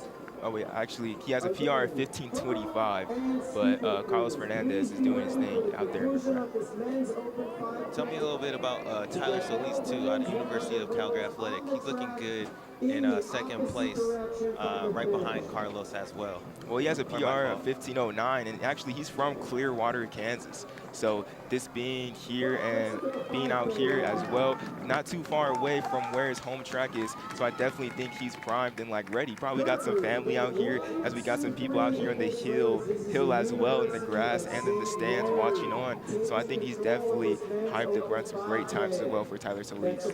Yeah, it looks like we're broken up into 2 groups, but that chase back isn't too far back. It looks like you have one group that's trying to be strict on being with those pacers to hit that time. I think they're all trying to get under 15, am I right? Yeah, that's what it looks like at the moment. Yeah, everyone's trying to get under 15, so you have that group up front that's right with the pacers, making sure they're hitting the times, and then you have another group that's trying to be a little bit more patient and feel it out. But as you can see, they're starting to spread up a little bit. So if you're in that chase pack, you're going to need to go and close that gap because you don't want to get left behind in a 5K. You don't want to be in that no man's land. You want to be up there with those dudes competing, especially if you're trying to get a fast time in. Like in the longer distances, it's sometimes you need that good race to kind of push you, you know? You want to get with that group and hope that they can like just drag you. Yeah, most definitely. And leading that chase pack right now is Marcos Gonzalez from Creighton. He's actually just a freshman, has a PR of 14:52. My bad. He has a PR of 15 flat and trying to break that 15 barrier today. He just ran that in April, and they're really trying to get it done today. And Daniel Moore and Fernandez leading right now with Solis up there in the front as well. Yeah, and it looks like they got two miles to go, and it's still Carlos within the lead, followed by my guy with the orange crop top, Daniel Moore, running unattached, doing his thing as well. So let's see how it pans out for them. They've decided we're gonna go with the Pacers. We're gonna break 50. He was fast and he was doing his things. It's been 5 years since he's like stepped on the track and run a 5K again. So this is definitely, I think he's really motivated to try and run fast here today and trying to get a PR and just trying to finish. I think that's definitely the first goal, to try and cross that line. I think he's trying to get a dub, bro. Like he put himself in a 15, go under 15 heat. You know what I mean? Yeah. I think that he's like, I just want to get a W. I want to see where I'm at. I want to see what I could do. See if I still got it while making a fashion statement. You know? It's all about that fashion statement. But looking at Look that, good, feel good, run good. You know what I mean? looking at that chase pack, it's still Marcos Gonzalez. And there's a really interesting thing. Looking at all these Creighton competitors, like they have some really interesting things in their bios. Like Marcos Gonzalez, his superstition is that he has to give knuckles to every single teammate on the team. I don't know how that works in COVID these days, but it's not handshakes. So like, I don't know. I don't like to be touching all those people before my race, to be honest. Yeah, I don't know. I mean, everybody's tested though. That's another great thing with Trials and Miles. Everybody is tested, you know, so we good out here. That's true. We good out here. That's true. We safe. Yeah, we real safe. Oh, come on. Tyler Solis leading the pack, though. The home field is giving him some love as this is his home track, and he's doing his thing. He must have ran repeats on here just the other day, and he already knows what he got to run. He knows where all the best shots are at and everything, and he's doing his thing as we come through with 5 laps to go. 6 laps to go. And it looks like Carlos and Daniel, they're hurting a little bit. They're hurting. They went out there with that ambition. I can see it in their face. They're struggling. And now the chase pack is like, haha, Aaron. I told you, we pacing ourselves. So let's see if they get themselves back into that race. And I wouldn't be surprised. That's really from this Marcos Gonzalez, this freshman from Creighton, with the 15 flat opening up in 2021 in April. Like can definitely run faster by the time it's at the end of this year. But these two cats from University of St. Mary's, Kansas, is really doing their thing right now. And I really think it has to be that home cooking. That home cooking, being able to sleep in your own bed last night or sleep in your own dorm last night, that definitely helps. And just have to walk down the street, walk down from the dorms and come and compete, that definitely has to help a lot. Yeah, it's a lot. As we know, we traveled yesterday, and a lot happened. A lot happened, but we made it here, and we here talking to y'all, having a great time, watching some track and field. And, you know, there's been some great races today, and this 5K is just adding to it. So that's Vasquez and Solis leading the way. It looks like Vasquez and Solis are really trying to get that 1-2 punch, trying to get that St. Mary's sweep for all the fans out here today and their teammates, and trying to look good in front of the school. They may got some people out here, they may got some friends out here, they got some significant others in the stands as well and trying to show out. Hey, that's what you got to do, man. You know, when you have that chance, when you got your mom's out, you know, your baby girl out there, your pops out, you know. This is where you come flex. Look, you can see those people up. That's their fans right there. You see them. You see them. They watching up there. They cheering right now, and that's Vasquez doing his thing Doing his thing right now. They cheering for him. You know they're cheering for them, bro. Those the homies. Those the homies for sure. Those the homies. Vasquez still looking very strong right now. I'm really just liking his stride. Especially, I think you can see a lot by a runner just by how strong their stride is and how they're able just to propel themselves forward with each step. I'm not even just trying to like dumb it down for y'all or anything, but like they're really, Vasquez has a great stride, and maybe Solis is making a big move right here. Are they working together though too? Like someone taking turns on the win? Possibly. Possibly. Only 4 laps to go, a mile. They're definitely starting to count down these laps as they're working together and trying to get these dubs. They've been doing this in practice probably just this past week. So, like, they're ready for whatever comes at them. And I'm sure they both just have a goal to go under 15 today. You know what I mean? So they're going to push each other to their limits. They know they have each other. Sometimes it's tough. You got to go into the race and you got to lead by yourself. But when you have your teammate there pushing with you, I mean, I don't like when teammates beat me, though. I'm not going to lie. I'm trying to beat you still. Most definitely. But it's nice to know, like, hey, I practiced with this guy.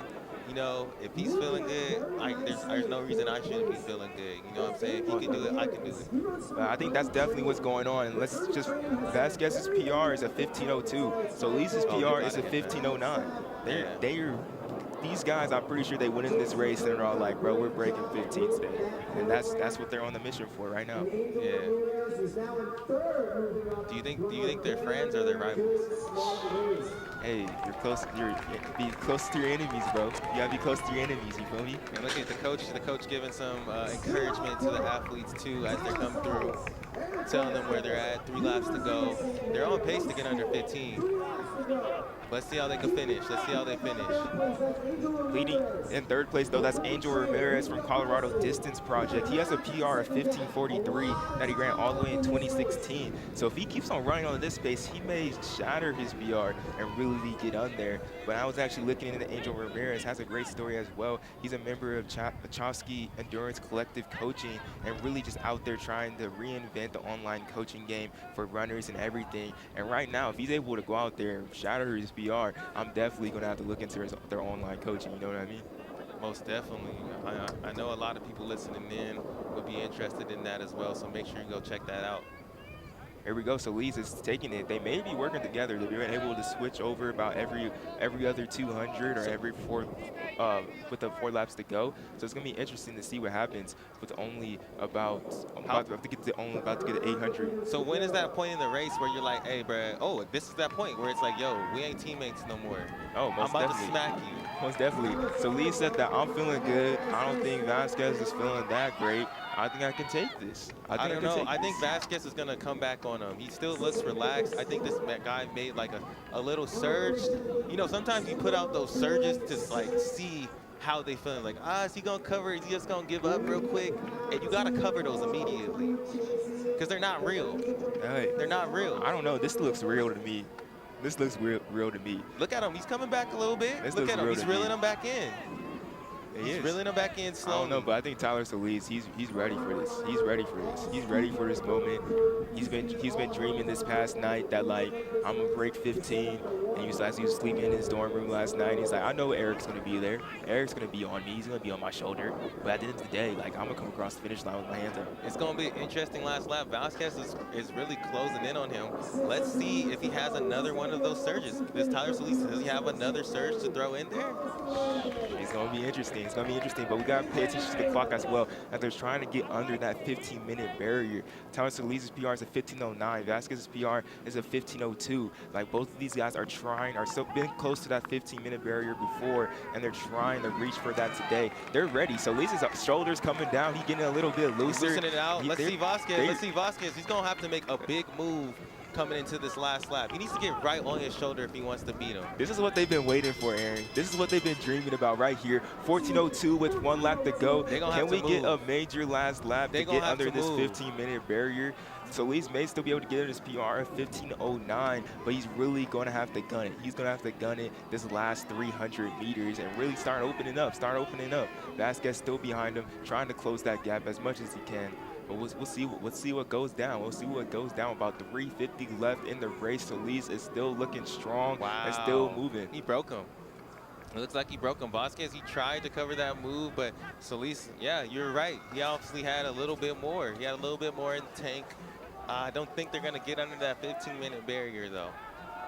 But like we said earlier, times do matter. We care about times here in track and field, but what matters even more is a dub. And you know what's even cooler than a dub, bro? When you can get a 1-2 sweep. That's A true. 1-2 sweep with your teammate? With sometimes your ride and die, your best friend?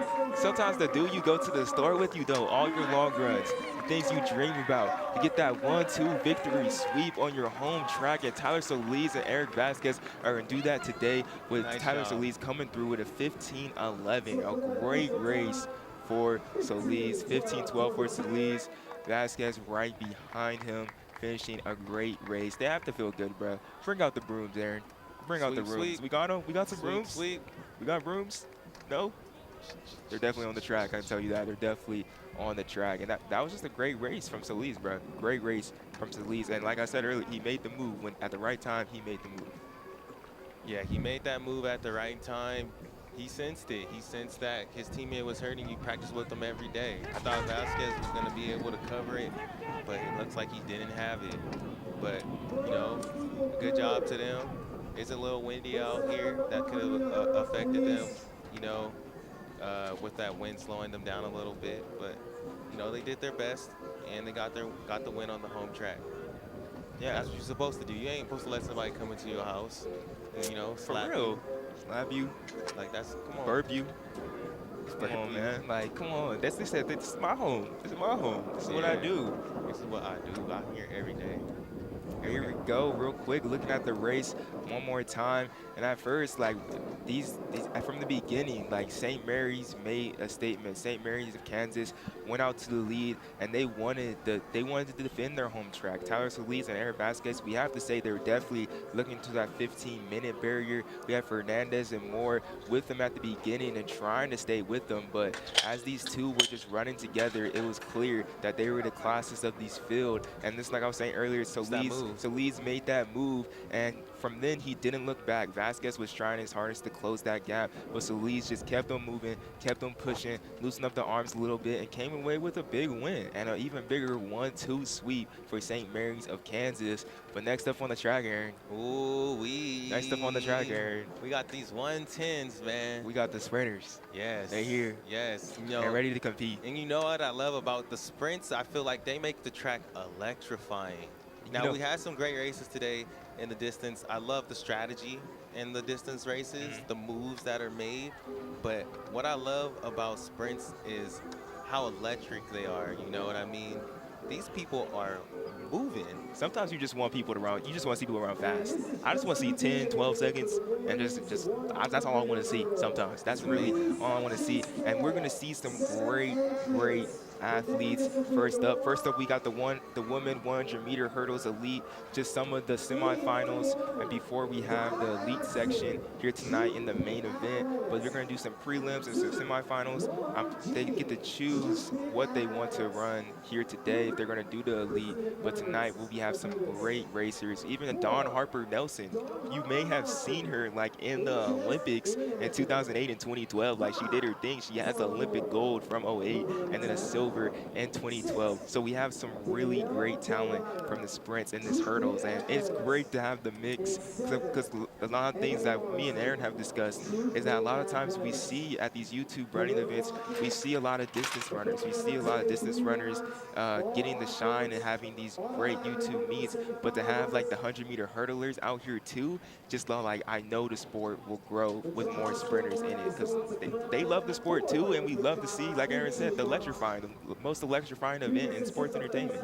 And again, it's just about those opportunities. Like you said it, Joshua, a lot of these YouTube meets, we do see distance races, but as we continue to grow and make these changes in the sport, we have to do the same for the sprinters as well. When you watch the Olympics, the sprinters are really the ones that fuel it, that get a lot of that time, but distance runners tend to be a lot of like the core fans. But we need to pull in that sprinter group, you know, because that is a lot of people. There's a lot of people there, and we need to show them that, you know, track and field is fun. Yeah, most track definitely. and field is fun. There's opportunity within it, and once we can continue to do that, maybe we can inspire some more companies to to sponsor these people too, these sprinters, because there's a lot of we see all these programs we've been talking about today, all these club programs that allow for these people post collegiately to come out here and do their thing, and they support them in their travels. We need that same energy for the sprinters. Yeah, most definitely. And we're really just looking at a great, beautiful scenery of St. Mary's, Kansas, and some great competitors that we're going to soon see here in the semifinals and prelims. That's Christina Manny right there setting up her blocks. And I know, like, if you are a sprinter and, like, there may be some sprinter fans right now that were watching these 5Ks, 15s, but they really came for these 110s. Like, it's your time. It's your time to shine. We're going to have them in the main event as well, but this is what they came here for. This is what they came. This is their bread and butter. This is what they want to see. And another great look of this amazing facility. Like, honestly, this is this is our first time to Kansas, first time to Kansas City, and this is actually not my first time to Missouri. I've been to St. Louis, but out here in Kansas City, I didn't know it was this nice. It's nicer than I ever thought. I thought they just had the Kansas City Chiefs out here. Yeah, the Chiefs. We in Kansas, so I'm gonna try to be respectful of the Chiefs, but that's not what I came here for. But I came here to see Dawn Harper Nelson making the comeback tour, man. Comeback tour, Dawn Harper Nelson. Like you said, this is a gold medalist that y'all about to see. On a comeback. She almost retired after she had her first child, but she is breaking through, showing that it doesn't have to end just because you had a child, Yeah. And that just shows the strength that she has, as a woman to have to, go through that, go through her whole pregnancy, come back. It's like, bro, she doesn't need to prove nothing, though. Yeah. Like, she got a gold and a silver. That's really going to be awesome. And I think what's going to be really cool about this for us, Aaron, is that, like, as we are the undercard to the main event tonight, some of the main event is leaking in to our undercard, and we get this preview and be able to commentate with them right now. We're also going to be on sideline interviews as well, talking to everybody after the winners of the races during the main event. So you're going to want to make sure and stick around for that, because we have some great steeplechase races, some great 5Ks, some 15s, and some 8s. So it's really going to be really exciting, like all the way around from when we started at 3 o'clock to when we end tonight at 9. Yeah, I'm super excited for the main event. There's some big names that we're going to see. So, and hopefully, I mean, this undercard has been awesome. You know what I'm saying? Like, a lot of the races have been close. People have been battling. So I expect to see the same at night. And there's just that different field. And with Chris Chavez from Sidious Mag and Kyle Merber behind the mic too, doing their thing, you know it's gonna be entertaining. Most definitely, it's gonna be entertaining. And like the women's 100 hurdles, this first prelim heat's about to go off. But like, let's just talk about the women's 100-meter hurdles, 100-meter hurdles for a second. Last year at the Rio 2016, at the 2019 World Championships, we saw a sweep of USA. Like, this is one of the most competitive events year in, year out for the men and women for the U.S. to make to Olympic team. So like, some of these athletes that you're gonna see are like really, really, really fast. But then in the grand scheme of things, they still not be able to make an Olympic team, and they all have aspirations. And it's really a coin flip when we get to the end of the day to see who's gonna make it, because all the girls and all these men and all these women are super exceptional athletes, and anybody can win on any given day. Yeah, most definitely. I mean, we know with the 110s and the 400 hurdles with Aaliyah, Muhammad, and Sydney, like, the U.S., we do our thing. We do our thing in hurdles, and if you make that team, you're very likely to win a medal. I think we need to get used to saying we need to start saying Sydney McLaughlin, Dalilah Muhammad, and Shamir Little. What we've been seeing for the past couple months, going out there running 49.8. Like in the flat 400, like, she right in that conversation. There's so many girls in the 400 hurdles that we can just run through, like Sydney McLaughlin, Leah Muhammad, Corey Carter, Shamir Little, but we got Ashley Spencer. And it's the same thing for the women's 100-meter hurdles. And we get to see some of them Nina today. Ali, Brianna McNeil, Christy Caslin. Like, there's so many. Kendra Harrison that are just do great things. It's wild. Every single year. And we get to see a great one tonight. And Christina Manny as well. Christina Clemens out here doing her thing. Recently married to Kyle Clemens, a 400-meter runner who's extremely talented in her own right. And then we have Merlin Jean in lane 2 from TrueFit Athletics. Here we go. Christina Clemens is a 12.54 100-meter hurdler that she ran in 2017 and is looking for a breakthrough this year. Let's see what she does in the prelim here today. Winner opener in a 12:71. That's in lane 2, Christina Clemens. Christina Clemens is moving down. Look at that trail leg just coming down every single week. She's going to run away with this prelim heat. And this is just a sample of what we're going to see at the main event here tonight. Looking smooth. Coming through, and that's just really warming up. You know, and sometimes it's good, like, you know, get those reps in. I feel like in a sprint event, it kind of warm you up for that final. Yeah. Also, I think it's just good practice because when you go to the trials, like, you're going to go through rounds when you get to that next level. So I think it's good for her to just come and run through in a 12:73. It's a great time. That's what I'm saying. That's a great time. That's a great time to have. It kind of just turns those muscles on, you know? And can I tell you guys all right now, check up Christina Clemens' Instagram right now. Or her TikTok. She has some funny TikToks, Aaron. I'm telling you. She made this one on Easter about the resurrection. I'm saying it was one of the funniest things I ever seen. Y'all need to check this out. She's a great follow to have from your track runners. Like, she does some great things. And let's just talk about these Adidas kits as well. Like, isn't that this Adidas kit is fire? Like, I've been seeing a lot of people post about the Adidas kids. They're all pretty cool. They are. No allows be looking fly too. Most definitely. But it's great to be able to see them race here in this prelim. They're going to be racing again in the main event later tonight. Next up, we have the 110-meter hurdles elite prelim as well. And it's going to be interesting to see how they do this. We got 2 heats of the men today, and there's a lot of competitors, a lot of great runners and a lot of great stories as well that they're trying to come out here and still run great times here in the 110-meter hurdles. Yeah, and again, if y'all messing with the commentary today, appreciate you showing us love in the chat. But yeah, if y'all messing with us, go ahead and you could follow our podcast, Two Black Runners. We have some big interviews we've had on there. We've had Michael Johnson, we've had Otto Bolden, Dalia Muhammad. I'm gonna say right now we probably gonna have Don Harper pretty soon too. But go check out Two Black Runners streaming on all podcast platforms. We've had AJ Wilson on there before. We got a bunch of big names. So if y'all really representing in lane 5, it looks like he's going to be him and Michael Dixon, I think, are going to be the 2 in this heat right here. I mean, Israel Nelson, my bad. Israel Nelson is running unattached. We're going to be the 2 representing here today in the prelim in the first heat. And then we have some other competitors as well. Like we said before, they can choose the run here in the semifinals or anything like that, and then be able to run later tonight in the main event to really get those fast times when the lights are on and everybody is hyped and standing up in the stands and ready to just have some electrifying running. You know what I mean? Yeah, yes, sir. You said that's Michael Dixon. What lane is Michael Dixon in?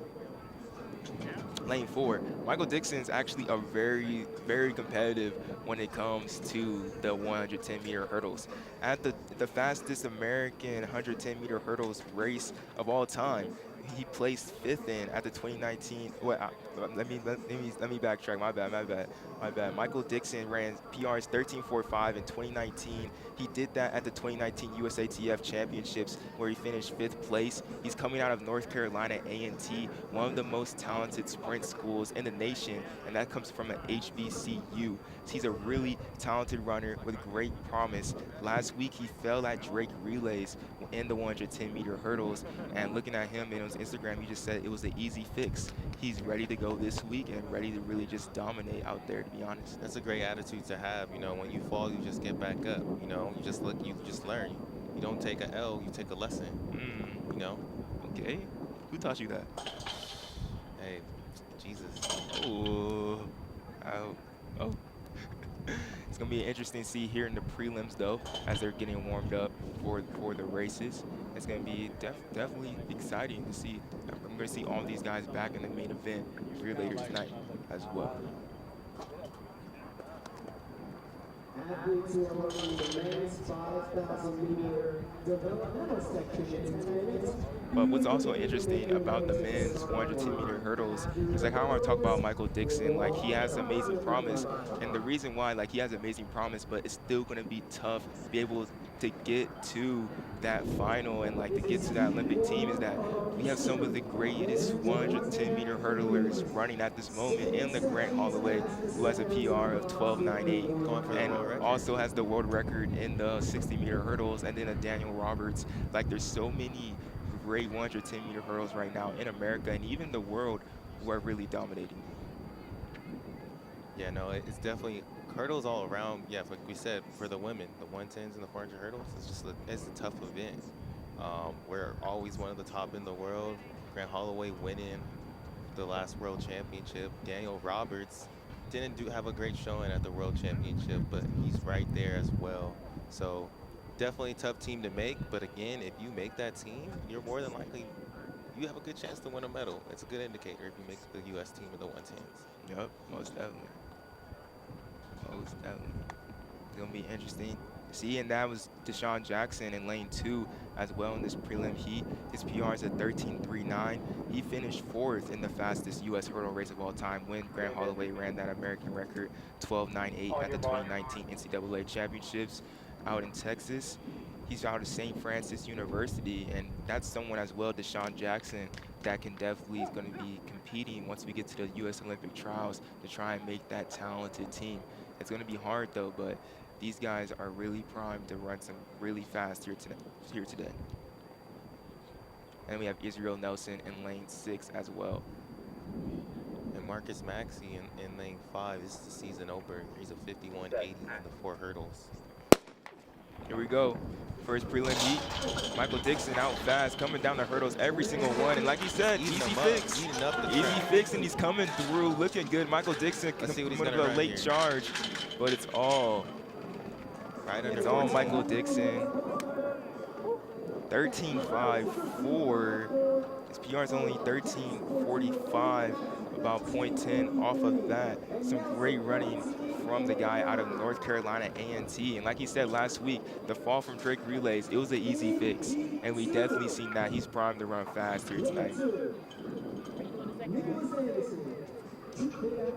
Here we go with a look at it, and just look how fast he's able to get this trail leg down. He's still hitting some of the hurdles, but he's coming through very clean over all of these last like 5 hurdles and was looking strong every single step of the way. He said it was easy fix, and he wasn't lying. He got it done here today, and he may be able to get it done here tonight too, but there is some stiff competition. We'll see how Dixon runs later in the rounds as well. Yeah, very smooth and very powerful through each hurdle. You know, I'm sure there's some things that he would want to fix if you were to ask him. I'm sure he would have 3 things top of mind that he would want to improve in that race, and that's why you just come out here, you get the reps in, and then you go into the heat, perfect it. But for these guys, you know, they're just coming out here, like a lot of them, it's early in the season for them, you know, so they're just trying to get a good feel of it, see where they're at, and see what they need to improve.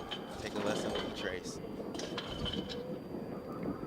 Going into this next prelim heat, we have some very interesting competitors still trying to get it done and trying to move on to the final here tonight in the main event.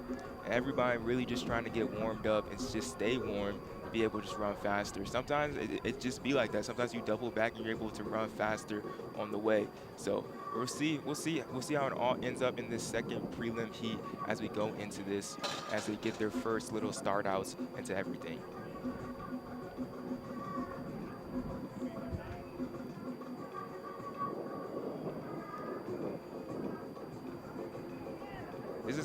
This is actually like looking at the 110 hurdles and definitely the 400 hurdles. This is the one event like I really wish I would have tried. Like really? I ran at 5 years old. I've been running since I was 5. So like I never tried really just hurdles. Definitely the 400 hurdles because we're more of a long distance guy, and the 400 hurdles that would convert to like an 800 once you get to the nitty gritty of it. But like the 110s, definitely, I feel like being able to do this event and be able to like do others is definitely something telling to how athletic and how talented somebody is. And these are definitely like talented athletes. Being able to run this fast and be this flexible and be like Powerful. that strong, strong and powerful, be able to get this done is an amazing sight to see. I always feel like hurlers, especially like 110 hurlers, are some of the best athletes. Like even in my high school teams and like club teams growing up, like I think about my like the people on the club team that made the NFL that we know, they were hurdlers. Most Or definitely. even you think about like, you know, Austin in high school. Austin Like, Hill.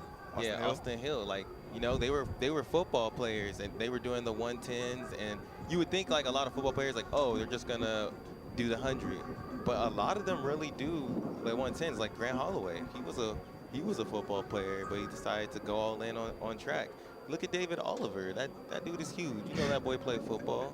Like, Yeah, I do at some point. you know what I'm saying? So you gotta be really athletic to compete in the 400 hurdles. Because I mean, not the 400 hurdles, the 110 and the 400, because it's just a lot of power.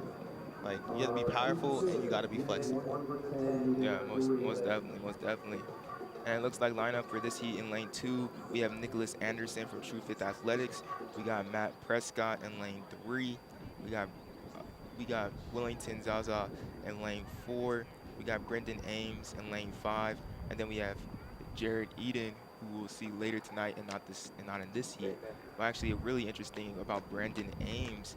Brendan Ames, who is unattached, he is actually the director of business under Senator Cynthia Loomis of Wyoming. And he's 34 years old, and he's looking at his last chance to really just go out there and try and make this Olympic team. He knows it's going to be tough, but he wouldn't be at peace with this. That's Brandon Ames in lane 5. He's trying to really just live out his dream. This man is a director of business for the Senator of Wyoming.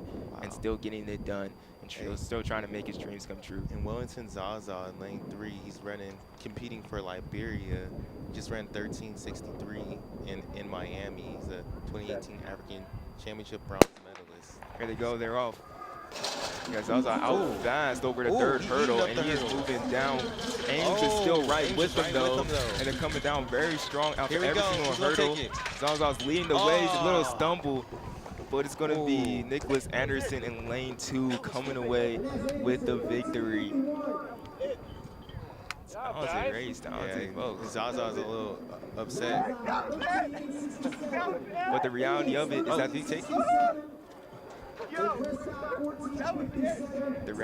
that they're going to get another chance later tonight. So it's going to be awesome to be able to come down for the semis if they choose to run the semis, but then for the main event later on tonight. Yo, Zaza, that's a tight last name. But next up we got the men's 5K coming up.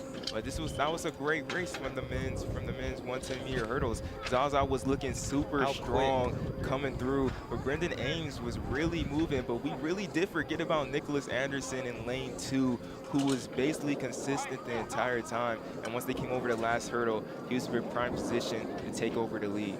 Yeah, Zaza really. He had the foot speed in there, but it just looks like he was off on his hurdles a little bit, hitting each one. But you saw how powerful you could tell how powerful he is by where those hurdles were. They were flying. So if he could fix that up in the final, he might be able to do something special. Yeah, but like you said, in an hour they're gonna be back for the semifinal. They choose to run it, and then they'll be back. We'll see who qualifies for the main event here tonight in the men's 110-meter hurdles. But next up on the track, we got the men's 5K. We got another men's 5K. We got the developmental section, and it's going to be interesting to see. We have a field of 23, the largest field that we've had today, and these guys are looking to run fast, looking to PR, and looking to get a dub. Ultimately, that's what we're here for, right? Yeah, we here to take dubs, bro. So they're gonna be trying to come through 430 through 600. So that's 33s for each 200. So keep your eye on that as well. But there's some guys close to breaking 14. You know, Ben Fazo. Ben Fazo, what's his hip number? Hip number 15, Ben Fazo, coming in with a 1407. So they're going out 1405 pace, but I'm sure he's trying to break 14. So keep an eye out on him. And there's Riley Coates from Air Force graduate. Riley Coates, hip number 8 from the U.S. Air Force, coming in with the 1408 in 2015. First Lieutenant Riley Coates. Put respect on that name when you say him, but he's part of that world-class athlete program training for the 2020 Olympics. So we'll see what he does too. Should be up in the front. Yeah, it's gonna be interesting. And Aaron, how do you kind of feel like if you were a 5K runner, or definitely if you're coming back, you're running the 15. You got to see 5Ks earlier today. You got to see what Vasquez and Tolis did today, and like being able to lead up front and get that sweep. Do you think that was some type of motivation for them to go out there and just get excited to come out here and compete? Most definitely, most definitely. Whenever you see a teammate coming out and doing their thing, you want to top them, but you also want to keep that going. You know what I'm saying? Like I said, this is your house. You don't let somebody come into your house and just steal food from you, slap you in your face, And burp you? and burp you. Come on. That's disrespectful. Yeah. So you gotta let them know. And as you can see too, a little bit on their jerseys, you can see some of the wind. As it's starting to pick up a little bit out here, but still think it's nothing that they can't handle. That's we're still able to see fast times that was in the 5K or the 15, where people are still able to perform particularly well. So hopefully we get the same here today, a fast and competitive race. And then once the gun goes off, we'll give you a list of some of the names and who's all competing throughout the list.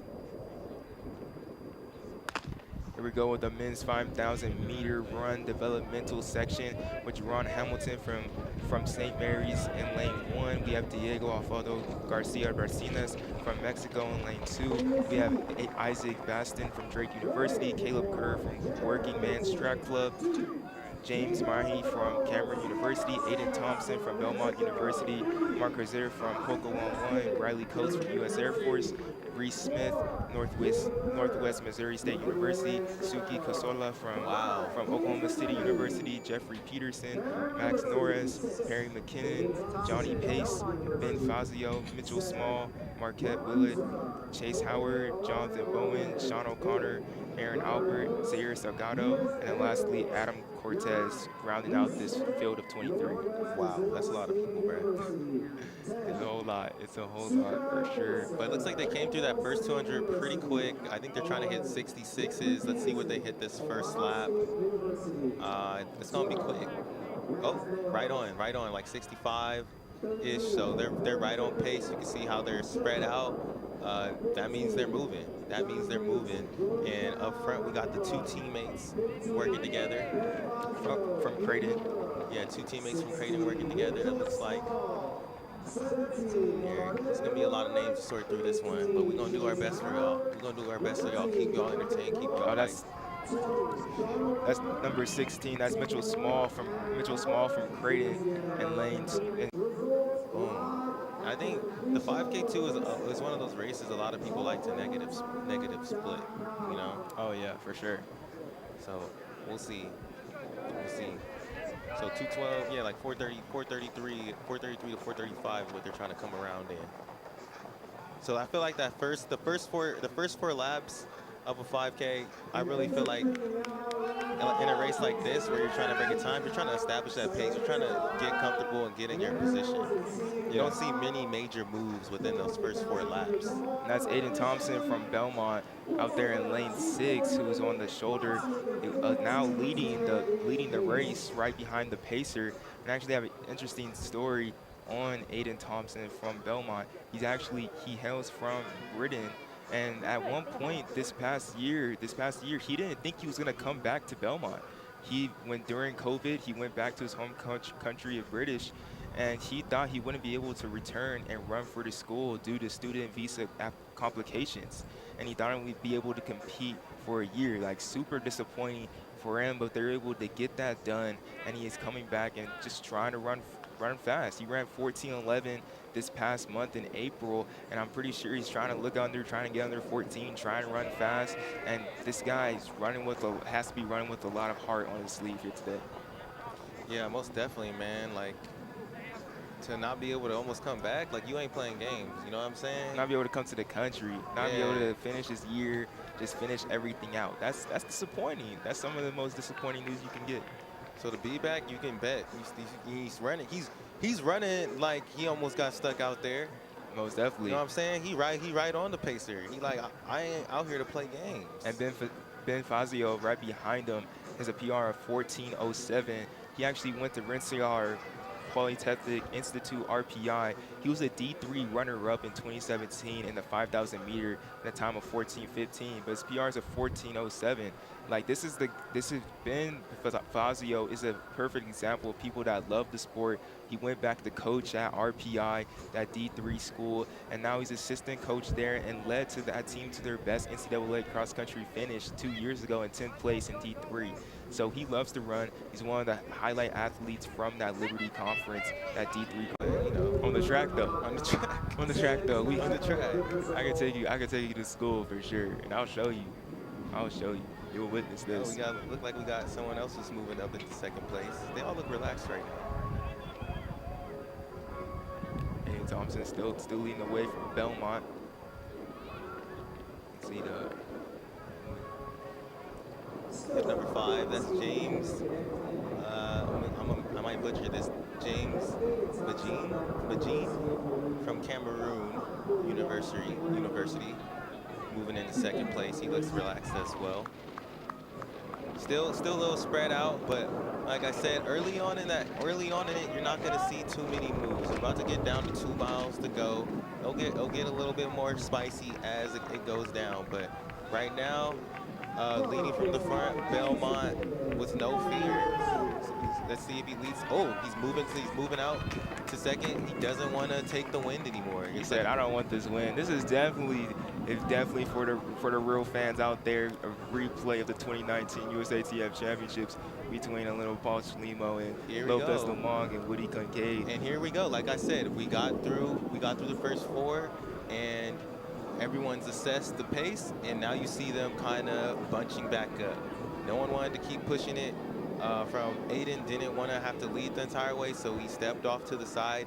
Now they're kind of slowing down and bunching up. So let's see if someone else takes that lead and that push. Let's see if he's really going to push it to get that time right now. And I think this really just shows how obvious, like how bad the wind probably is back down there. Yeah. Someone doesn't, especially for 5,000 meters, and I was saying earlier, it was really going to be a testament to see as we got up farther in distance how much of an effect that wind was having. Because we have now Mahahi from Cameroon University. He doesn't want to take it. Yeah, he's looking like, bro, I don't want this either. Take this back. So what this does, if you're in this race and you are a 15.5 guy, or like you got a little bit more speed, you licking your chops right now. You know? Yeah. Like, oh, y'all gonna let me in this race? Y'all gonna give me a chance? Y'all should not done that. They have about 6 laps to go for this 5,000 meter. Aiden Thompson back to the front. Dang. So Aiden Thompson and James are kind of just playing games with each other now of who's gonna take it, you know. And maybe they can help each other out and take every single lap. Like, honestly, that's a cool thing too. Hey, but we gotta let's not forget about these people that are sitting behind these two. Most definitely. Because right now they're not doing any work. They don't. When you're in a race like this, it matters when you're like moving around like that. You're running a little extra if you're constantly going around people, going from the inside or the outside. But if you could find a little spot, you're blocked by the wind, and you just chill and just let them do everything, you could pop out and just outkick these dudes. So don't be surprised if we see somebody like in the middle of the pack win this race. And here we go, another lead change. And that's Reese Smith from Northwest Missouri University moving to the front, trying to separate. I think he was tired of the games that were being played, and looks like the pace is picking up a little bit, a tad as well, as we come through with 5 laps to go. And also in the orange singlet, Diego Adolf Garcia's Barcenitas, I'm sorry, y'all, from Mexico. He's been in kill, so that's someone you got to look out for. There's people like that. You haven't had to do any work.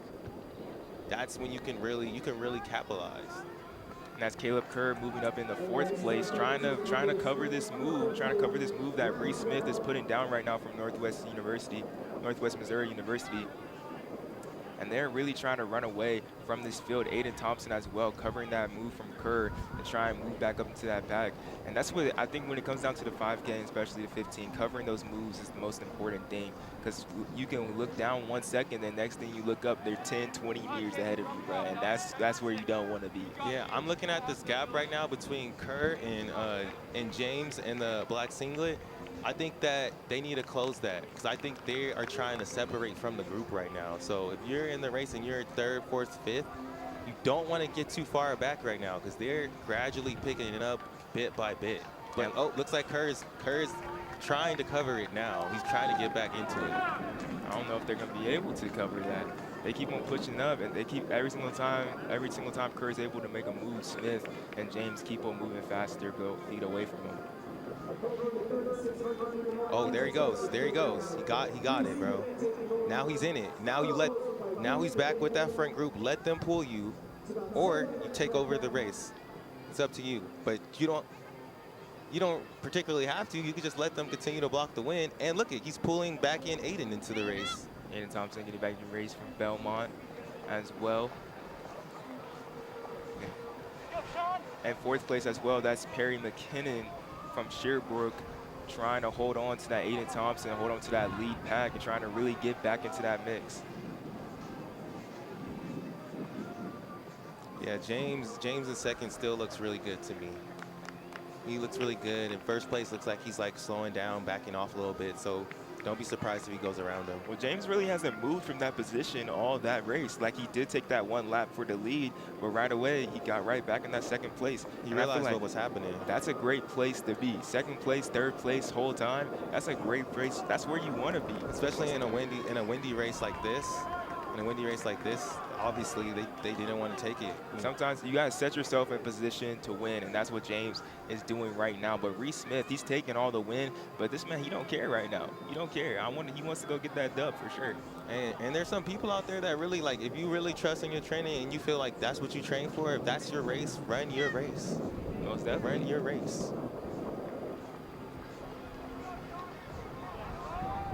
But look, actually, he looks like he's starting to separate a little bit, low key. Yeah, he's starting to looking as we go in about 2 laps to go. Oh man, Reese Smith is starting to pull making away his from move. everybody. I think he's making his move. He's saying, "Who wants to come with me?" Kerr as well is trying to cover that move, even though Who it's has far away. guts? Who has guts? Come on. Okay. Let's see who wants to smoke. Who gonna go with them? Or you think he's gonna come back? Reese Smith, he's actually only a sophomore right now. Last year, as a freshman, he didn't get the chance to run a 5K. Look at Aiden. Aiden making a move too.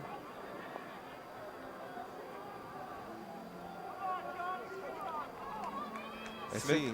Can they reel him back in? Can they reel him back in? I think exactly what you were saying earlier. Reese Smith, he didn't get the chance to run a 5K last year as a freshman because of COVID. But this past year, this is his first time opening up in a 5K this season. And earlier this year, bro, in April, he ran a 3:47 1500. So I really think he's ready. That gave him the confidence. He ran 1:52 as well earlier this year in February. That has given him the confidence to come out here and really perform. Once he got in the 5K, he said, I ain't playing these games with this win. I know what I can do. I know what I'm capable of. And let's see if he can hold on this last 400, because Aiden Thompson and Kerr are still looking prime, and they want to close this gap as hard as they can. It looks about 15 meters. Aiden Thompson, he may have waited a little bit too late, but let's see what kind of wheels he got. Let's see what kind of wheels he got. Here we go, Reese Smith. They're closing in. They're closing in that gap. They're closing in a little bit, but this dude may have another kick. Like you said, he ran a 3:47 and a 1:52. He got speed. He's a talented runner. He's definitely a talented runner out of Northwest Missouri State. Oh, look at him. He's going to the arms. Aiden is going into the arms. This man, I told you. You got to move now. He running with the heart on the sleeve. You got to move now. He running with the heart on the sleeve. You got to move now. There you go. You got to move now. He opened up the hands, too. Okay. He opened up the hands. Boy. He said, I got you. I think Reese Smith is looking really strong as we come in this last 100. He waited too long. Did he wait too long? Aiden Thompson, last 100, we'll be able to get him, but nah, Reese Smith is looking smooth.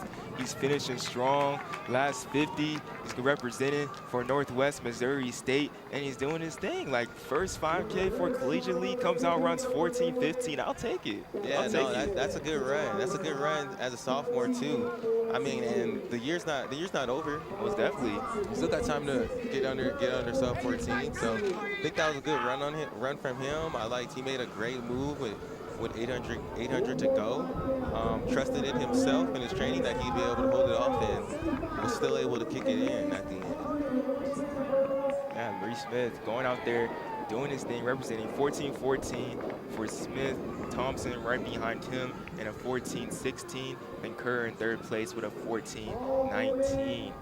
Impressive resume for Reese Smith to put on there with his first 5K ever collegiately, probably ever on the track, and be able to perform up that well. But looking at this race, the win for the first time that we really got to see was a real factor, and just how people wanted the draft with the pacer going out there in front. Aiden Thompson was ready from the gun to go with them.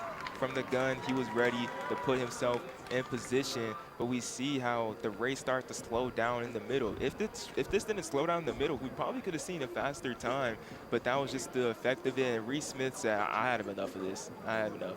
Yeah, and I think Reese Smith played it really smart. You know, we didn't see him up in the lead in the beginning of the race, so he was conserving his energy while they were all flipping around. And then once he felt their energy and felt like he was ready to take over, he took over the race and was dominant. In the last 800, he just gapped them too much. They couldn't do anything about it. Aiden Thompson had a late surge, but it just wasn't enough. The lead was way too big, and Reese Smith came around with the victory. That's a textbook race of how you want to do this, how you want to run a 5K, and overall a great performance from him, man. Hey, I'll take that. First 5K for you in college at that, and you already ran a 3:47 this past year. There's definitely going to be a great end of the season for him. And I think he's looking ready as we get near conference time as well.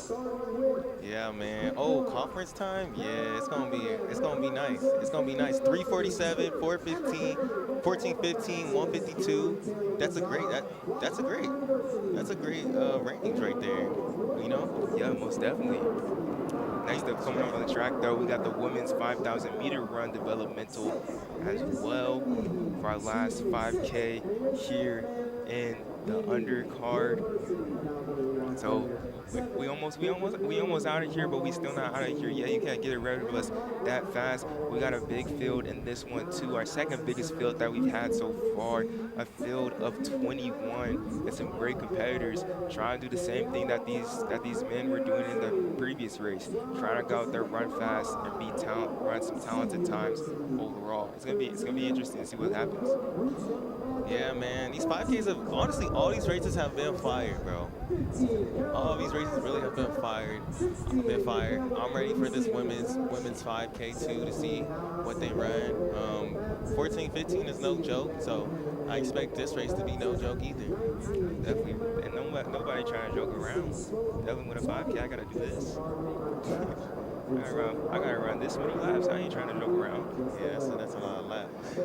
But the first group of this 5K is trying to go through, with a pacer trying to go through at 5:14, 5:15 for the first miles, 39s all the way. And the second group is trying to attempt to go through 5:26, 5:27 to get through 40s all the way. So it's gonna be interesting to see what these ladies are able to put together, how they're able to perform with these mix of club and collegiate runners. Yeah, looking into this heat, I saw a lot of girls that were kind of around like that 17-minute range. So I think a lot of them are trying to get under 17. But there are a couple, some favorites that I highlighted that have ran like 16:20, 16:40. So it's gonna be interesting to see how these groups break up once the race starts. But here we go, about to get underway with the women's 5,000 meter run developmental heat, our last 5K here in the undercard. It's gonna be a good one. And to list off the competitors real quick, we have Caroline Cunningham, we have Emma Dowling, Taylor Gonzalez, Amber Owens, Jessica Donahue, Melissa Mahili, Bridget Blunt, Annie Margraf, Madison Surrey, Christina McKnight, Danielle Hotling, Jacinda Kawambi, Laura Cook, Claire Funlich, Carolyn Myers, Michaela Persai, Allison Derry. 22, she has the fastest PR coming into this heat. Next up is going to be Melissa Mengai. I'm sorry, y'all, I'm butchering these names. But she's hip number 6. And she has a 16:43 PR. See right now, once we get on the other side, where she's sitting. Looks like she's more mid-pack right now, but in third place, We have right now Christina McKnight, from Jacuzzi Poise, AC. I didn't know they were still around doing their thing. I haven't seen them in a minute. That's Christina Roots Running Project, Christina McKnight. Oh, I'm sorry. I apologize. Hey, shout out to Roots Running. They really, Noah Andrade, he's in that group. They really doing some big things down there in Colorado. So, again, shout out to all the clubs doing their thing. We'll definitely see how the wind really plays if it's similar to the men's race, because they all were witnessing the men's race. They've seen how it's gone down. So we'll see if somebody is trying to play that same tactics of a Reese Smith or Aiden Thompson that we just seen in the past race. Will somebody just try and sit back? But it's definitely strung out more than the men's race. But there is a clear defining pack out there in front that are trying to just stay on that pace and get to where they need to be in that 5:14, 5:15 through first mile. Yeah, I know, and as we were saying in the men's race as well, like the first couple of laps, you just kind of see people fill it out, see where they feel like they need to be at in the race, and get that pace together. You know, start hitting their splits and putting themselves in positions to kind of relax over the next couple of laps. As we go through, that's Jessie Carden, though. She's running unattached out there in the second place right now. Moving up, though, just desperately trying to make sure that she does not fall off. That pacer is Laura Cook, to make sure that she's right there on her and make sure she does not fall off that pacer. And that's what you need to do. Like Aaron was saying earlier, if there's a pacer in that race, go with the pacer. Like, that's what you're supposed to do. These are the times you want, and they're here to perform. Yeah, that's why you flew out to Kansas. You flew out to Kansas to get that PR. Most importantly, get that dub too. You always want to get a dub, but you came out here to get that PR, so go with the pacer. Don't be scared. Be scared. I'm sorry, that was Christina McKnight in second place. In the first place, the Pacers in the front, leading them away, but Christina McKnight making that aggressive move up to the front, make sure she goes with that pacer, and that is Jessie Carden right behind her as well. But just like the last race, we cannot forget about this backpack and the people who are trying to move up as well to try and close this gap and make sure that they get back into this race. Yeah, for some people just want to stay patient and run your race. I definitely think you shouldn't let them get too far ahead, but if you have a game plan going into it, you know what times you need to run each lap, you know what position you run best in, you always stick to that and have faith in your training, man. And you saw McKnight, she looked down at that watch. She know where she going. She know where she at. She knows she been filling out the training every single step of the way. So she's definitely aware of what she's doing right now. And that's why she was so attentive to make sure that she stays with that pacer at this time. Yeah, and they're looking pretty smooth. They're looking pretty smooth with 2 laps there. Here in third place, that's Danielle Hotley from Creighton University, trying to get out of no man's land and catch up to Carden and McKnight and make sure that she can hold on to that lead pack, come through 3 laps in 4:42. Creighton University really has been doing their thing today. I've been seeing, shout out to them for getting their athletes out here to this amazing meet to come and race, you know, giving them a chance. I know it's just been real tough for anyone in college or high school. You know, the opportunities are so limited right now, and it's just like you're only in college for 4 or 5 years, you know. So again, thanks to Trials of Miles, Cities Mag, and Heartbreak for putting this on for these athletes, and thank you all for everyone tuning in. Like, we really appreciate y'all, man. This is what keeps the sport going, you know. And we out here, we trying to change the game. We trying to push the culture forward, you know. And they're about 7 seconds off of what their goal pace was with 5:15. So during that time, when you see that, Aaron, like during your race, I think that's a great time where like you really have to just like stay within yourself, because at that time you can either look at your watch and see that you're off pace, and now you're starting to panic. I need to pick up, get on pace, get the PR I'm wanting to go, and that can tire you out in that type of way. Yeah, like I think you just got to continue to think about winning. Like, you know, if the pace is off, the pace is off. But if you go out there and compete your best and go for the win, then the time is gonna come. The time is gonna come with the win. Yeah. You know, and ultimately we train to win races, not to run times. So sometimes you gotta just throw the watch out and you just gotta go for it, man. Because there's someone right behind you. You could be in first place You could be in first place and your pace is off, but there's somebody in second, the pace is off, and they just trying to beat you, bro. That's true. So you all worried about the time when you got a competitor Most definitely. trying to beat you. But I have to say, both of these women right now, they are competitors. Like McKnight, right now, like we saw in the other race, they were afraid to take that win. But McKnight has been adamant from the beginning. I'm gonna go with the pacer. I'm gonna take this lead. I know what I'm capable of. I'm gonna run the paces that my coach has been telling me about, and that's exactly what she's doing right now. Cardin definitely has the easier job of being able just to sit on her, but they're both going at it. Like I bet they're still feeling the effects of the win because they're just the lone two out there. We'll see what they're able to do as we're about to reach about 8 laps to go, only about 3,200 meters left in this race. It's going to be exciting as we get to the end of this and see if anybody else can get into this pack, because like this, it's 8 laps to go. Anything can happen as we come down to this At race. some point, you got to throw out the wind, man. And we just have look McKnight looking back at Cardin right now. She has to be telling her like, come on, I'm doing all this work and you just gonna sit on me? We gonna do this? Hey, we but gonna she's do moving this? to the outside right now. But Jessie Cardin, she's actually a steepler. She goes to Westfield State, 10:37 in the steeple, finished 7th at D3 Champs. So like you said, she's a competitor. She's been in those championship races. She pushes herself to the limit every time, and she want to win, bro. Well, we may even just get some help from them. Maybe we'll see them switching off each race, because like we said, like there's only them two out there. This would be a perfect time to just really just get some buddy, start helping each other out. Buddy.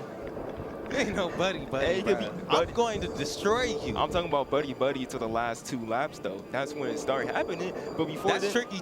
let's- I'm gonna trick you. I'm gonna make you think we buddies, but then I'm gonna pass you. But then you gotta have the mentality like, I could be better than this person. I can outwork them. I can get there. But we gonna just chill for a second. Let's get to the place. Let's put our position to run fast. But right now, it looks like Cardin, she's moving away. She's putting herself in position to run fast. And McKnight, she can't cover the move. It has to be that win that she was taking early on in this race. Yeah, I mean that win does play a factor, but I mean Jessie Cardin, she might just be the stronger runner. And McKnight could have kind of overestimated it a little bit. You know what I mean? Because there's still a lot of race to go. There's 6 more laps to go where she's gonna be taking the win by herself. She's about to be in no man's land, but it's gonna be a little bit rougher for McKnight because that chase pack is gonna come for her. Yeah, and that's Annie McGrath from Impala Racing Team out there in 3rd place, leading that chase pack and trying to close that gap. There's still a lot of talented ladies behind them who, if they're not careful, can definitely close this gap and make it interesting as we come to our final laps. Yeah, and that's where the race is gonna be, because it looks like Cardin is really just Jessie's just taking over, Yeah, most and definitely. McKnight looks like she's really hurting right now. So let's see if these girls in 3rd and 4th can roll up on her. And we said this is where you go to that mode where you're all like, man, I just got every single 100 trying to get through. I know I don't really hear nobody around me. Hopefully I'll stay alive and really just push toward that time and that goal of winning the race that she's been pushing for the entire time.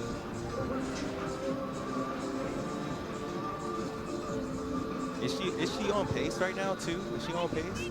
Now they're about 3 seconds off the first mile. I think they're still off pace a little bit as they come in with only about 5 laps to go as they come through the home stretch.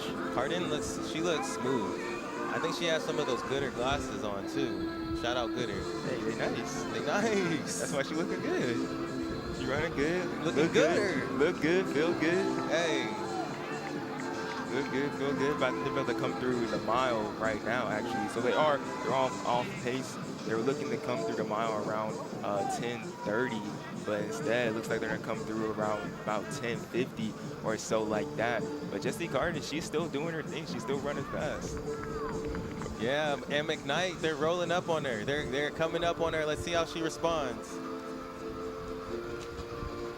And also, man, I'm getting real sweaty up here, man.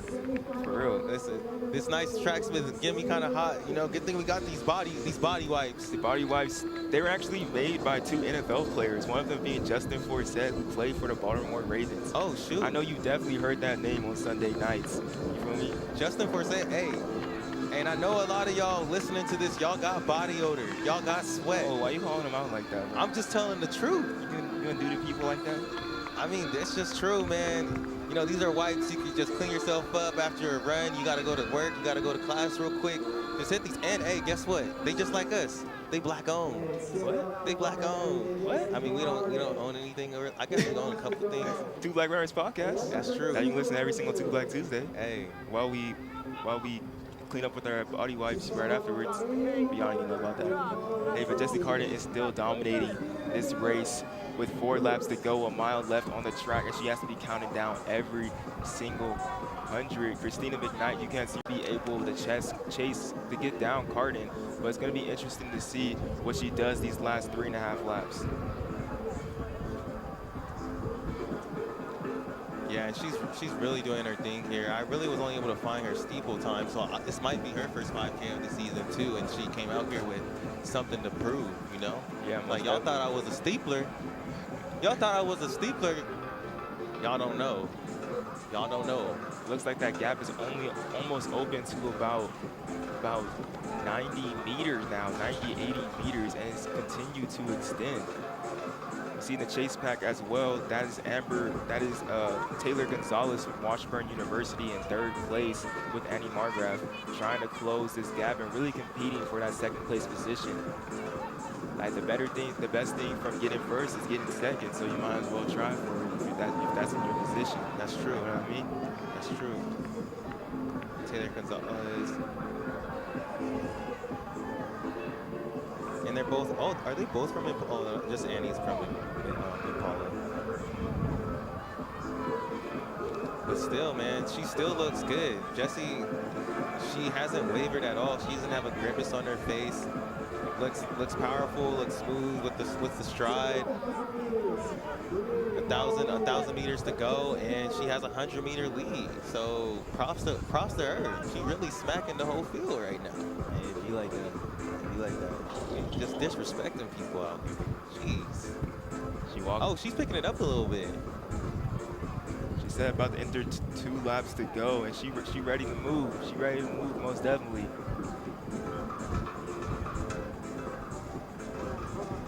Let's see if is she gonna land in that 16? Is it gonna be 3 laps? It's gonna be 2 laps to go after this, right? Yep. Let's see if she can. Right now. Looks like she's gonna get under 17. Close, but she'll be under 17.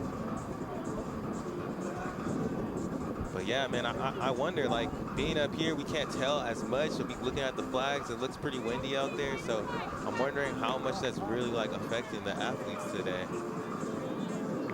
It ain't affecting Jessie Carden. It ain't. I can tell you that. I can tell you that much. It ain't at all. And Jessie Carden is she's actually a 4th grade teacher as well. So I think that has to just be inspiring. If the kids are out there watching right now, hey, what's up? Your teacher is amazing. Miss Carden, she's doing her thing, and she's dominating this field. Why is there so many teachers? Teachers do amazing things. Like, they really do. I feel like there be teachers that be UFC fighters. There's teachers that are ultra marathoners. You just keep on dreaming, and there's definitely dreamers that they believe so much in their kids, they believe so much in themselves that she enters into this last lap. Like she's ready to go, and I think as she overlaps some runners, she's going in with last lap around about 15:40. Let's see what she can run this last lap and really if she can put something down crazy. Yeah, and it looks like she is gonna get under 17, which is great too. And wow, she's really like gapped the field, bro.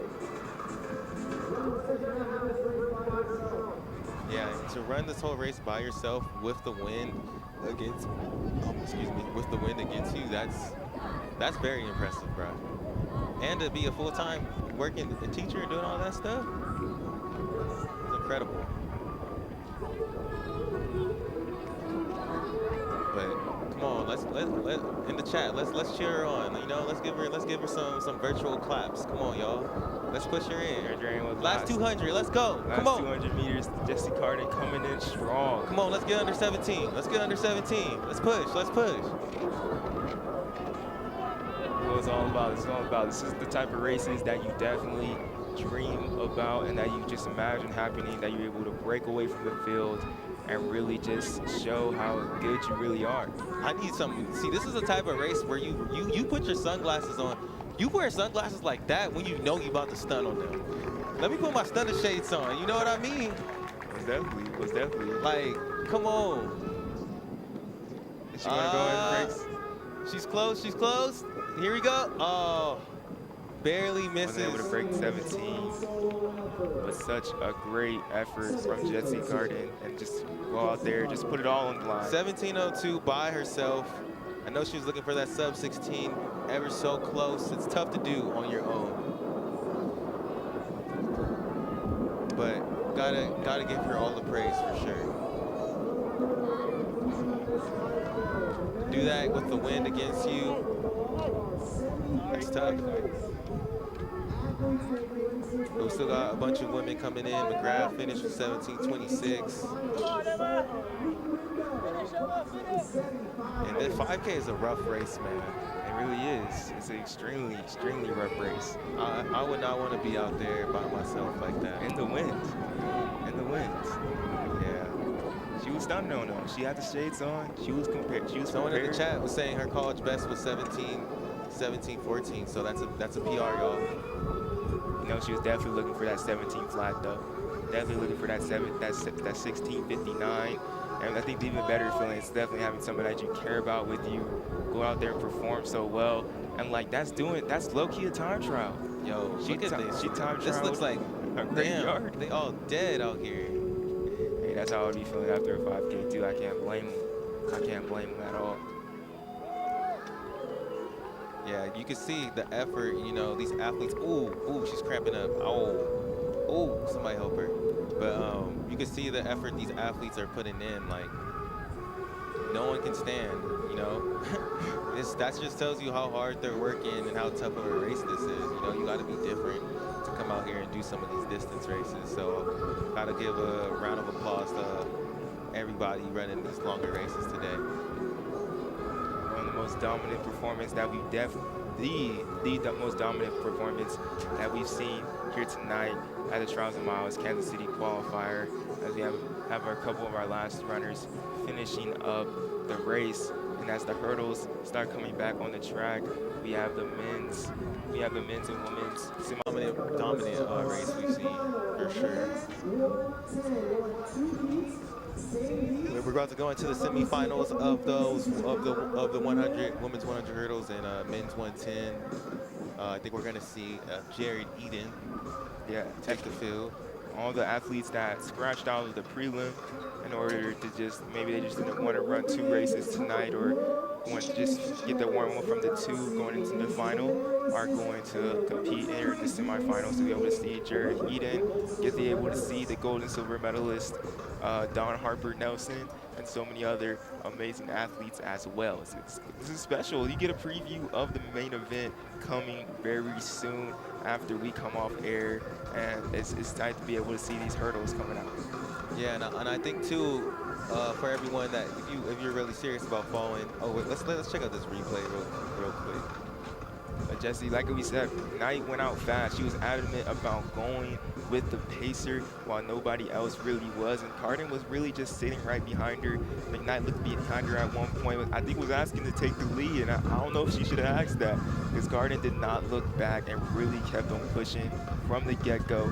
Gapped the field by, I think, about 100 meters at one point. And like Aaron was saying, she had the stunner shades on and got it done. Got the dub. Most dominant win we seen at Trials Miles today. And she got a PR, 17:14 coming into it, come with the 17:02. I know it hurts to be that close to breaking like a barrier like that, but to do that by yourself, that tells you how much more you have, you know what I'm saying? Yeah, you already know, next time she come out, she under 17. She going under 17 for under sure. 17 for sure. Yeah, we're gonna be able to get into maybe a more competitive race, and maybe we should be at the Trials of Miles again.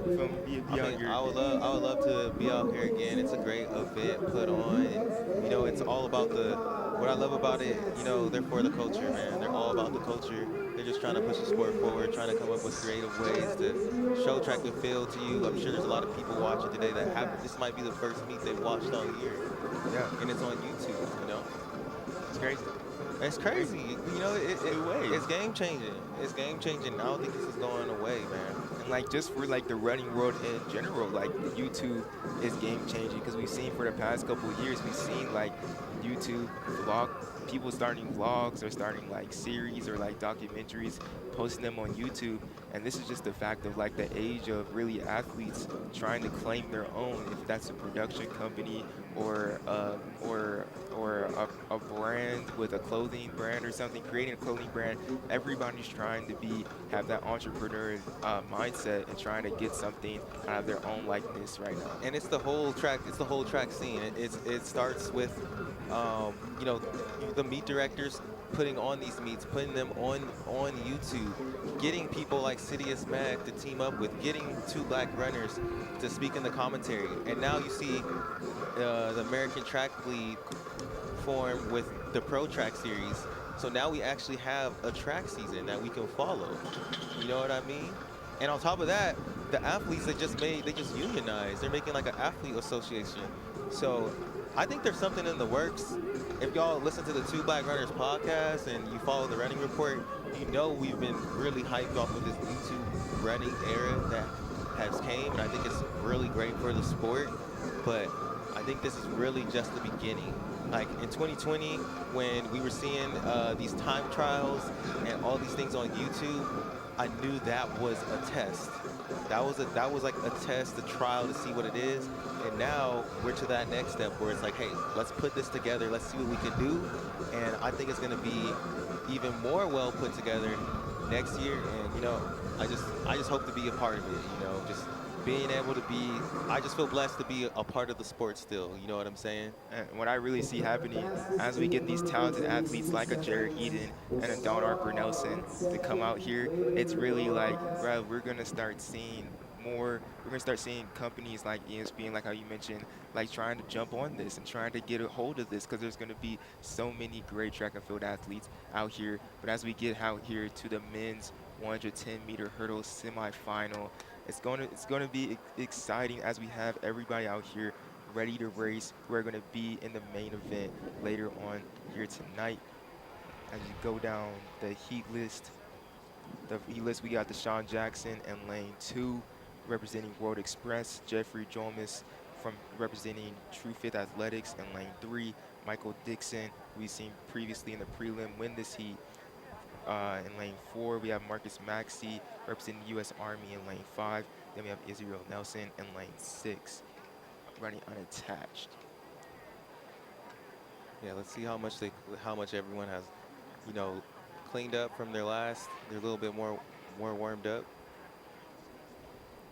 Excited to see the final later tonight in the main event. Chris Chavez and Kyle Merber will be behind the mic. We'll be on the sideline doing interviews, but make sure you stick around, maybe take a little break, you know, go get your chicken, you know, go get your popcorn, you know, and get, you know, and, you know, just kick it with us. Can we kick it? Yes, we can. Okay. You know that one? Of course, bro. Come on, man.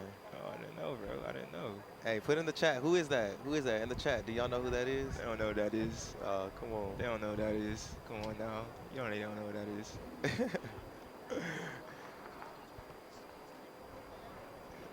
But it's gonna be interesting seeing these guys coming back just an hour after their prelim heat and be able to come out here and compete and run this semifinal, try and qualify for here tonight in the main event. Be able just to run fast. We've seen some fast sprint times all across the nation, not even in the 110-meter hurdles, and that's just being an Olympic year, but it has to be motivating. Yesterday, we seen Trayvon Bromell ran 9.8 in the 100 after him coming back from what he has to go through. So I think that definitely, even though that's not in your event, that has to be a motivating to see someone like that in your countrymen running so fast, coming back from a torn Achilles, so many years of being hurt, and now running fast. That's be inspiring to some of these athletes out here. Most definitely. You know, you put your mind to it, you can achieve it. Looking at Michael Dixon, who won the prelim heat earlier today. Like we said, Michael Dixon, he's going to be somebody that is going to be that could be a real star and really be competing to get to that Olympic trials team when we get out here to June.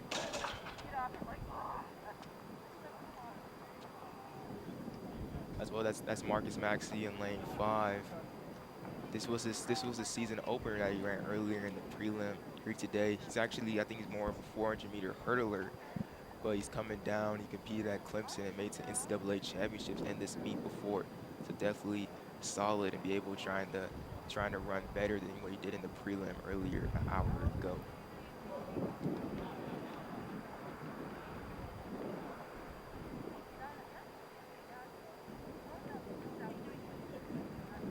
Looks like they're having some type of issues, I think, at the start for the 100-meter hurdles. But it looks like they're about to get ahead started pretty soon and go ahead as we get 110s and then the 100-meter hurdles with the women right afterwards. So I know we didn't get to see Jared Eden. We're going to see him in the next heat, and that's somebody that, if you paid attention to the sprints or the track and field and the hurdles, that you've seen consistently every single year. But so far, like, who do you think is, like, who have you seen that you think is going to come out, take the main event tonight? I mean, I wouldn't count out Dixon. The way he ran in that first heat, he looked really smooth. Like, didn't really look like he was pushing at all. It looked like it was a little bit of a warm-up for him. So I wouldn't count him out. You know, I think he's gonna be ready and warmed up for that one. Most definitely, he was smooth through each hurdle.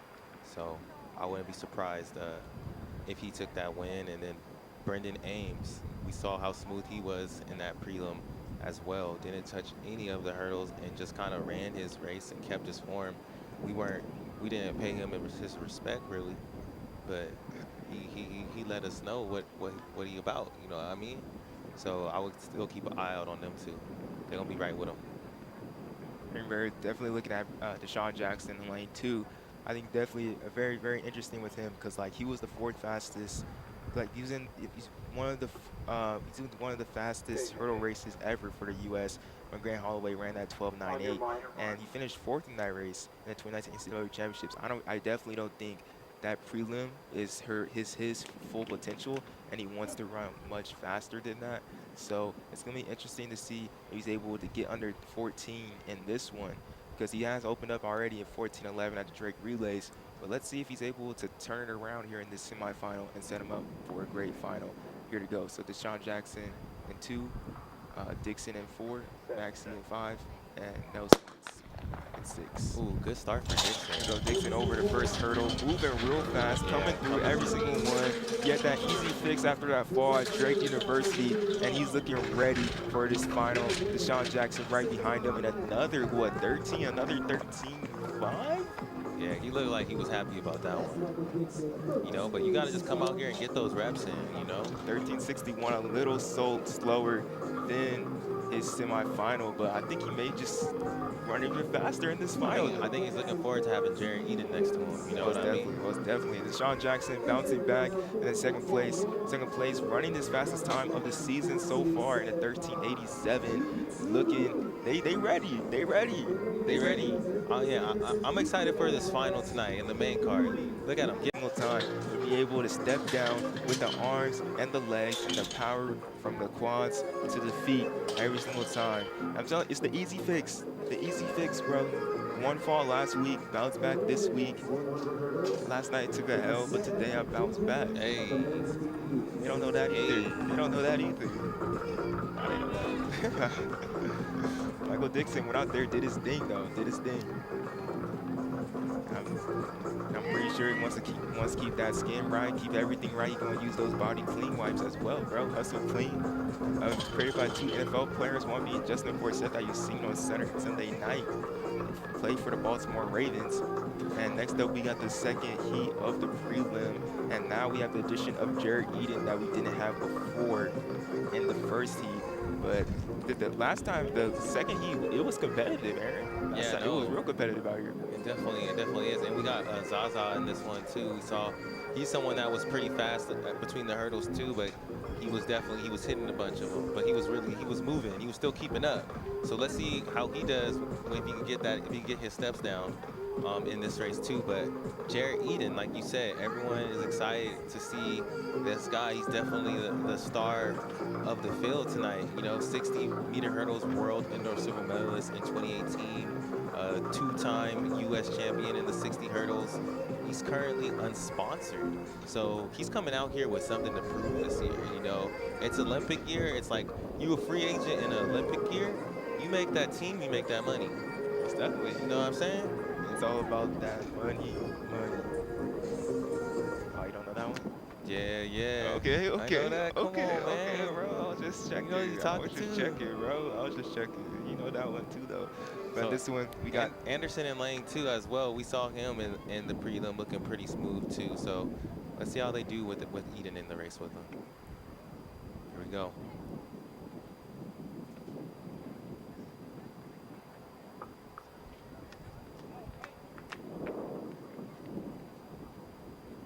Jared Eden flexing with a t-shirt on. On your mark. the second heat of the men 110-meter hurdles elite section for the semifinal. Jared Eden now joining this section. In the prelim, we had Nicholas Anderson win this heat. Let's see if he's able to take this win. Looks like they're gonna start it. Stand up. They're gonna walk it out. Let's not forget about Brendan Ames, though. Like I said before, this man, as a director of business for the senator in Wyoming, really, this is his last chance. He wants one more chance at Olympic gold, one more chance at his Olympic dream. He went to USC when he was in college and ran some great times. Ran with Nia Ali, who's the 2019 world champion in this event. So he's definitely somebody out there who's extremely motivated, but everybody out here is motivated. That's not what you have to be. You have to be a great competitor. You have to have the great technique, and you really gotta be built different. Ultimately, you gotta be built different to be out here and compete at the top in the U.S. And here we go. They're getting into the blocks. Relax your mind. Get focused.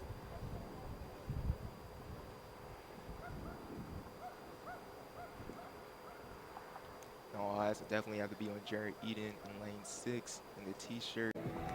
Getting it close. Great start by Zaza. Only the semifinals. Anderson, out of about the last 3 hurdles, comes out and takes it. Ames in second at 13.69, then Eden with third at 13.72. Anderson again, man, just showing us like that he's really that guy. He didn't have the greatest start, but looking at the replay, Zaza again, amazing start. But Anderson, you know, he just stays and runs his race, stays smooth, stays clean through every hurdle, and eventually runs down the whole field and takes the win. I think it definitely, we do have to talk, Eden didn't run that prelim heat. Not as warmed up. He's not as warmed up as these other guys, and we'll be excited to see what he runs in this final. But Nicholas Anderson, bro, the way this guy is able to move in the last 3 hurdles is something that you don't see every single day, to say the least, bro. It's something you don't see every single day. No, and he's just clean through every hurdle. Like, you look at him versus Zaza. Zaza was quick, but he's hitting every single hurdle. Anderson didn't hit one hurdle at all, and he didn't panic. That's the thing in the hurdles, too. You can see somebody ahead of you, and you could panic and mess up your steps trying to go faster and hit them, fall over, or slow down. But he didn't waver at all. He stuck to his game plan and came away with the dub. So it'll be cool to see him in the final versus Dixon and Eden when he's a little bit more warmed up. Let's see if Zaza, he could just, you know, get together and not hit some of those hurdles. Like, he seems quick. I wonder what this 100 PR is, because he's moving, bro. Yeah, it's definitely gonna be interesting. Amazing start, bro. And in the final, to see who's gonna take it. I think we were expecting Jared Eden to win that we're in that semifinal, but now it's really just gonna be an interesting race once we get to the final, because it's any man's game now. It's any person that wants to take it, and whoever's gonna perform best at the time in the place once we get there. But next up, we got the semifinal for the women. Everybody is coming in for this one and trying to run a great time as well. Try and warm up for that semifinal, the main event, in just a little while. Yeah, a lot more people in this semi. First, we get our first look at Dawn Harper Nelson doing her thing too. It's gonna be exciting. Just watching her throughout this whole season, seeing how things develop with her again. Like, y'all get to see the gold medalist today. in lane 5, I just want to say for her, she has a season pick best of 13:38, but she's someone at NCAA's in 2019. That's when she ran her PR of 13:03. She went to Weber State, 4-time Big Sky champion, and set the conference record in the 100-meter hurdles. So she's someone that attempted that pro transition in 2020. You know what I'm saying? Like, that's tough. We've seen there's an era of people that are kind of going through that, but 13:03 is no joke. Once you get under those 13s and the 12, you know, that's when you're really, really elite. So I'm excited to see what she can do in this race too.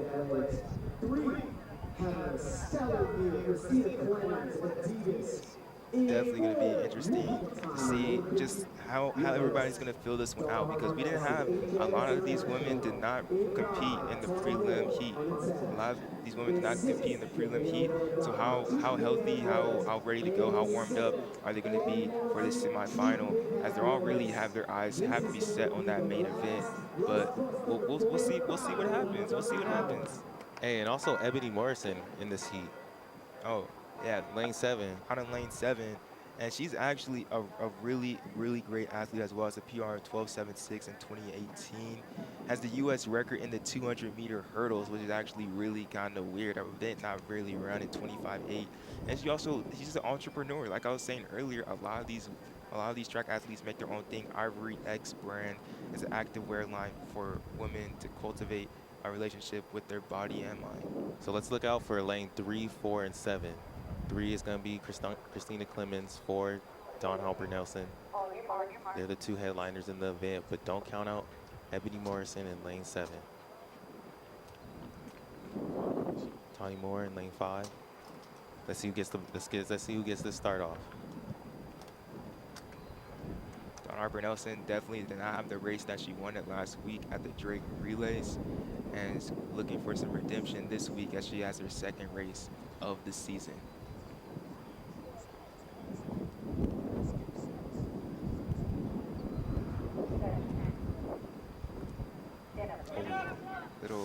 Little false start by Christina Clemens. I think I seen a little moved a little bit, jump. bit of movement there. I think just now let them stand up, have them go again. You know, but hey, you know, these are the meets. These are the meets that you come to get those little things out and work out those things. You know, you could be a little bit excited. So master it here, so it doesn't happen at the championship level.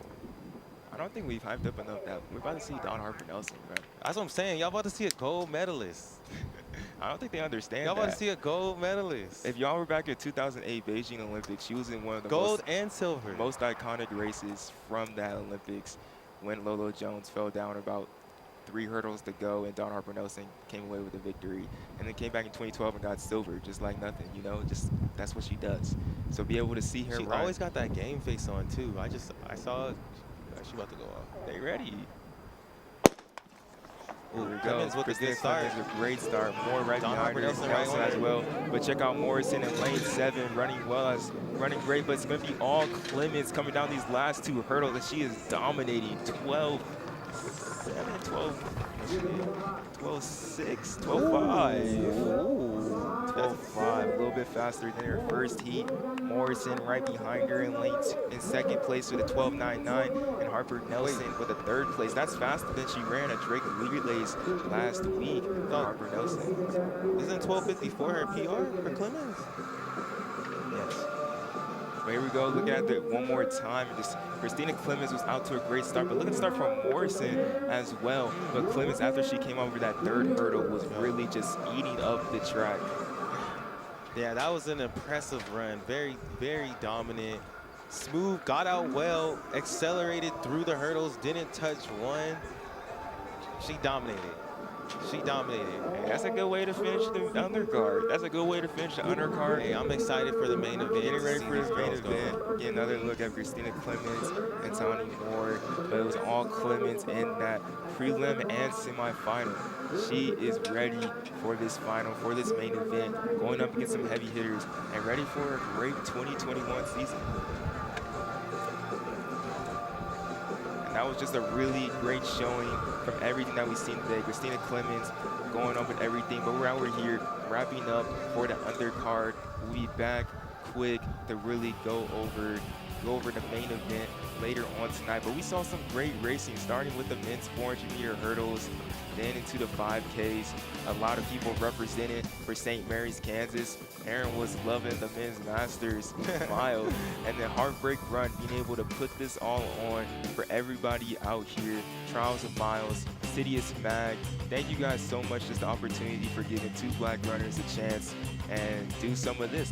We really saw some great racing, Aaron. We did. We saw some great races. It's an honor to be here. But make sure y'all tune into the main event going off at 6:45 CDT. We'll be on the sideline doing those interviews, and we'll have Kyle and Chris up here doing their thing. So it's going to be exciting. Thanks for just watching with us and chilling with us. And most definitely. See y'all later.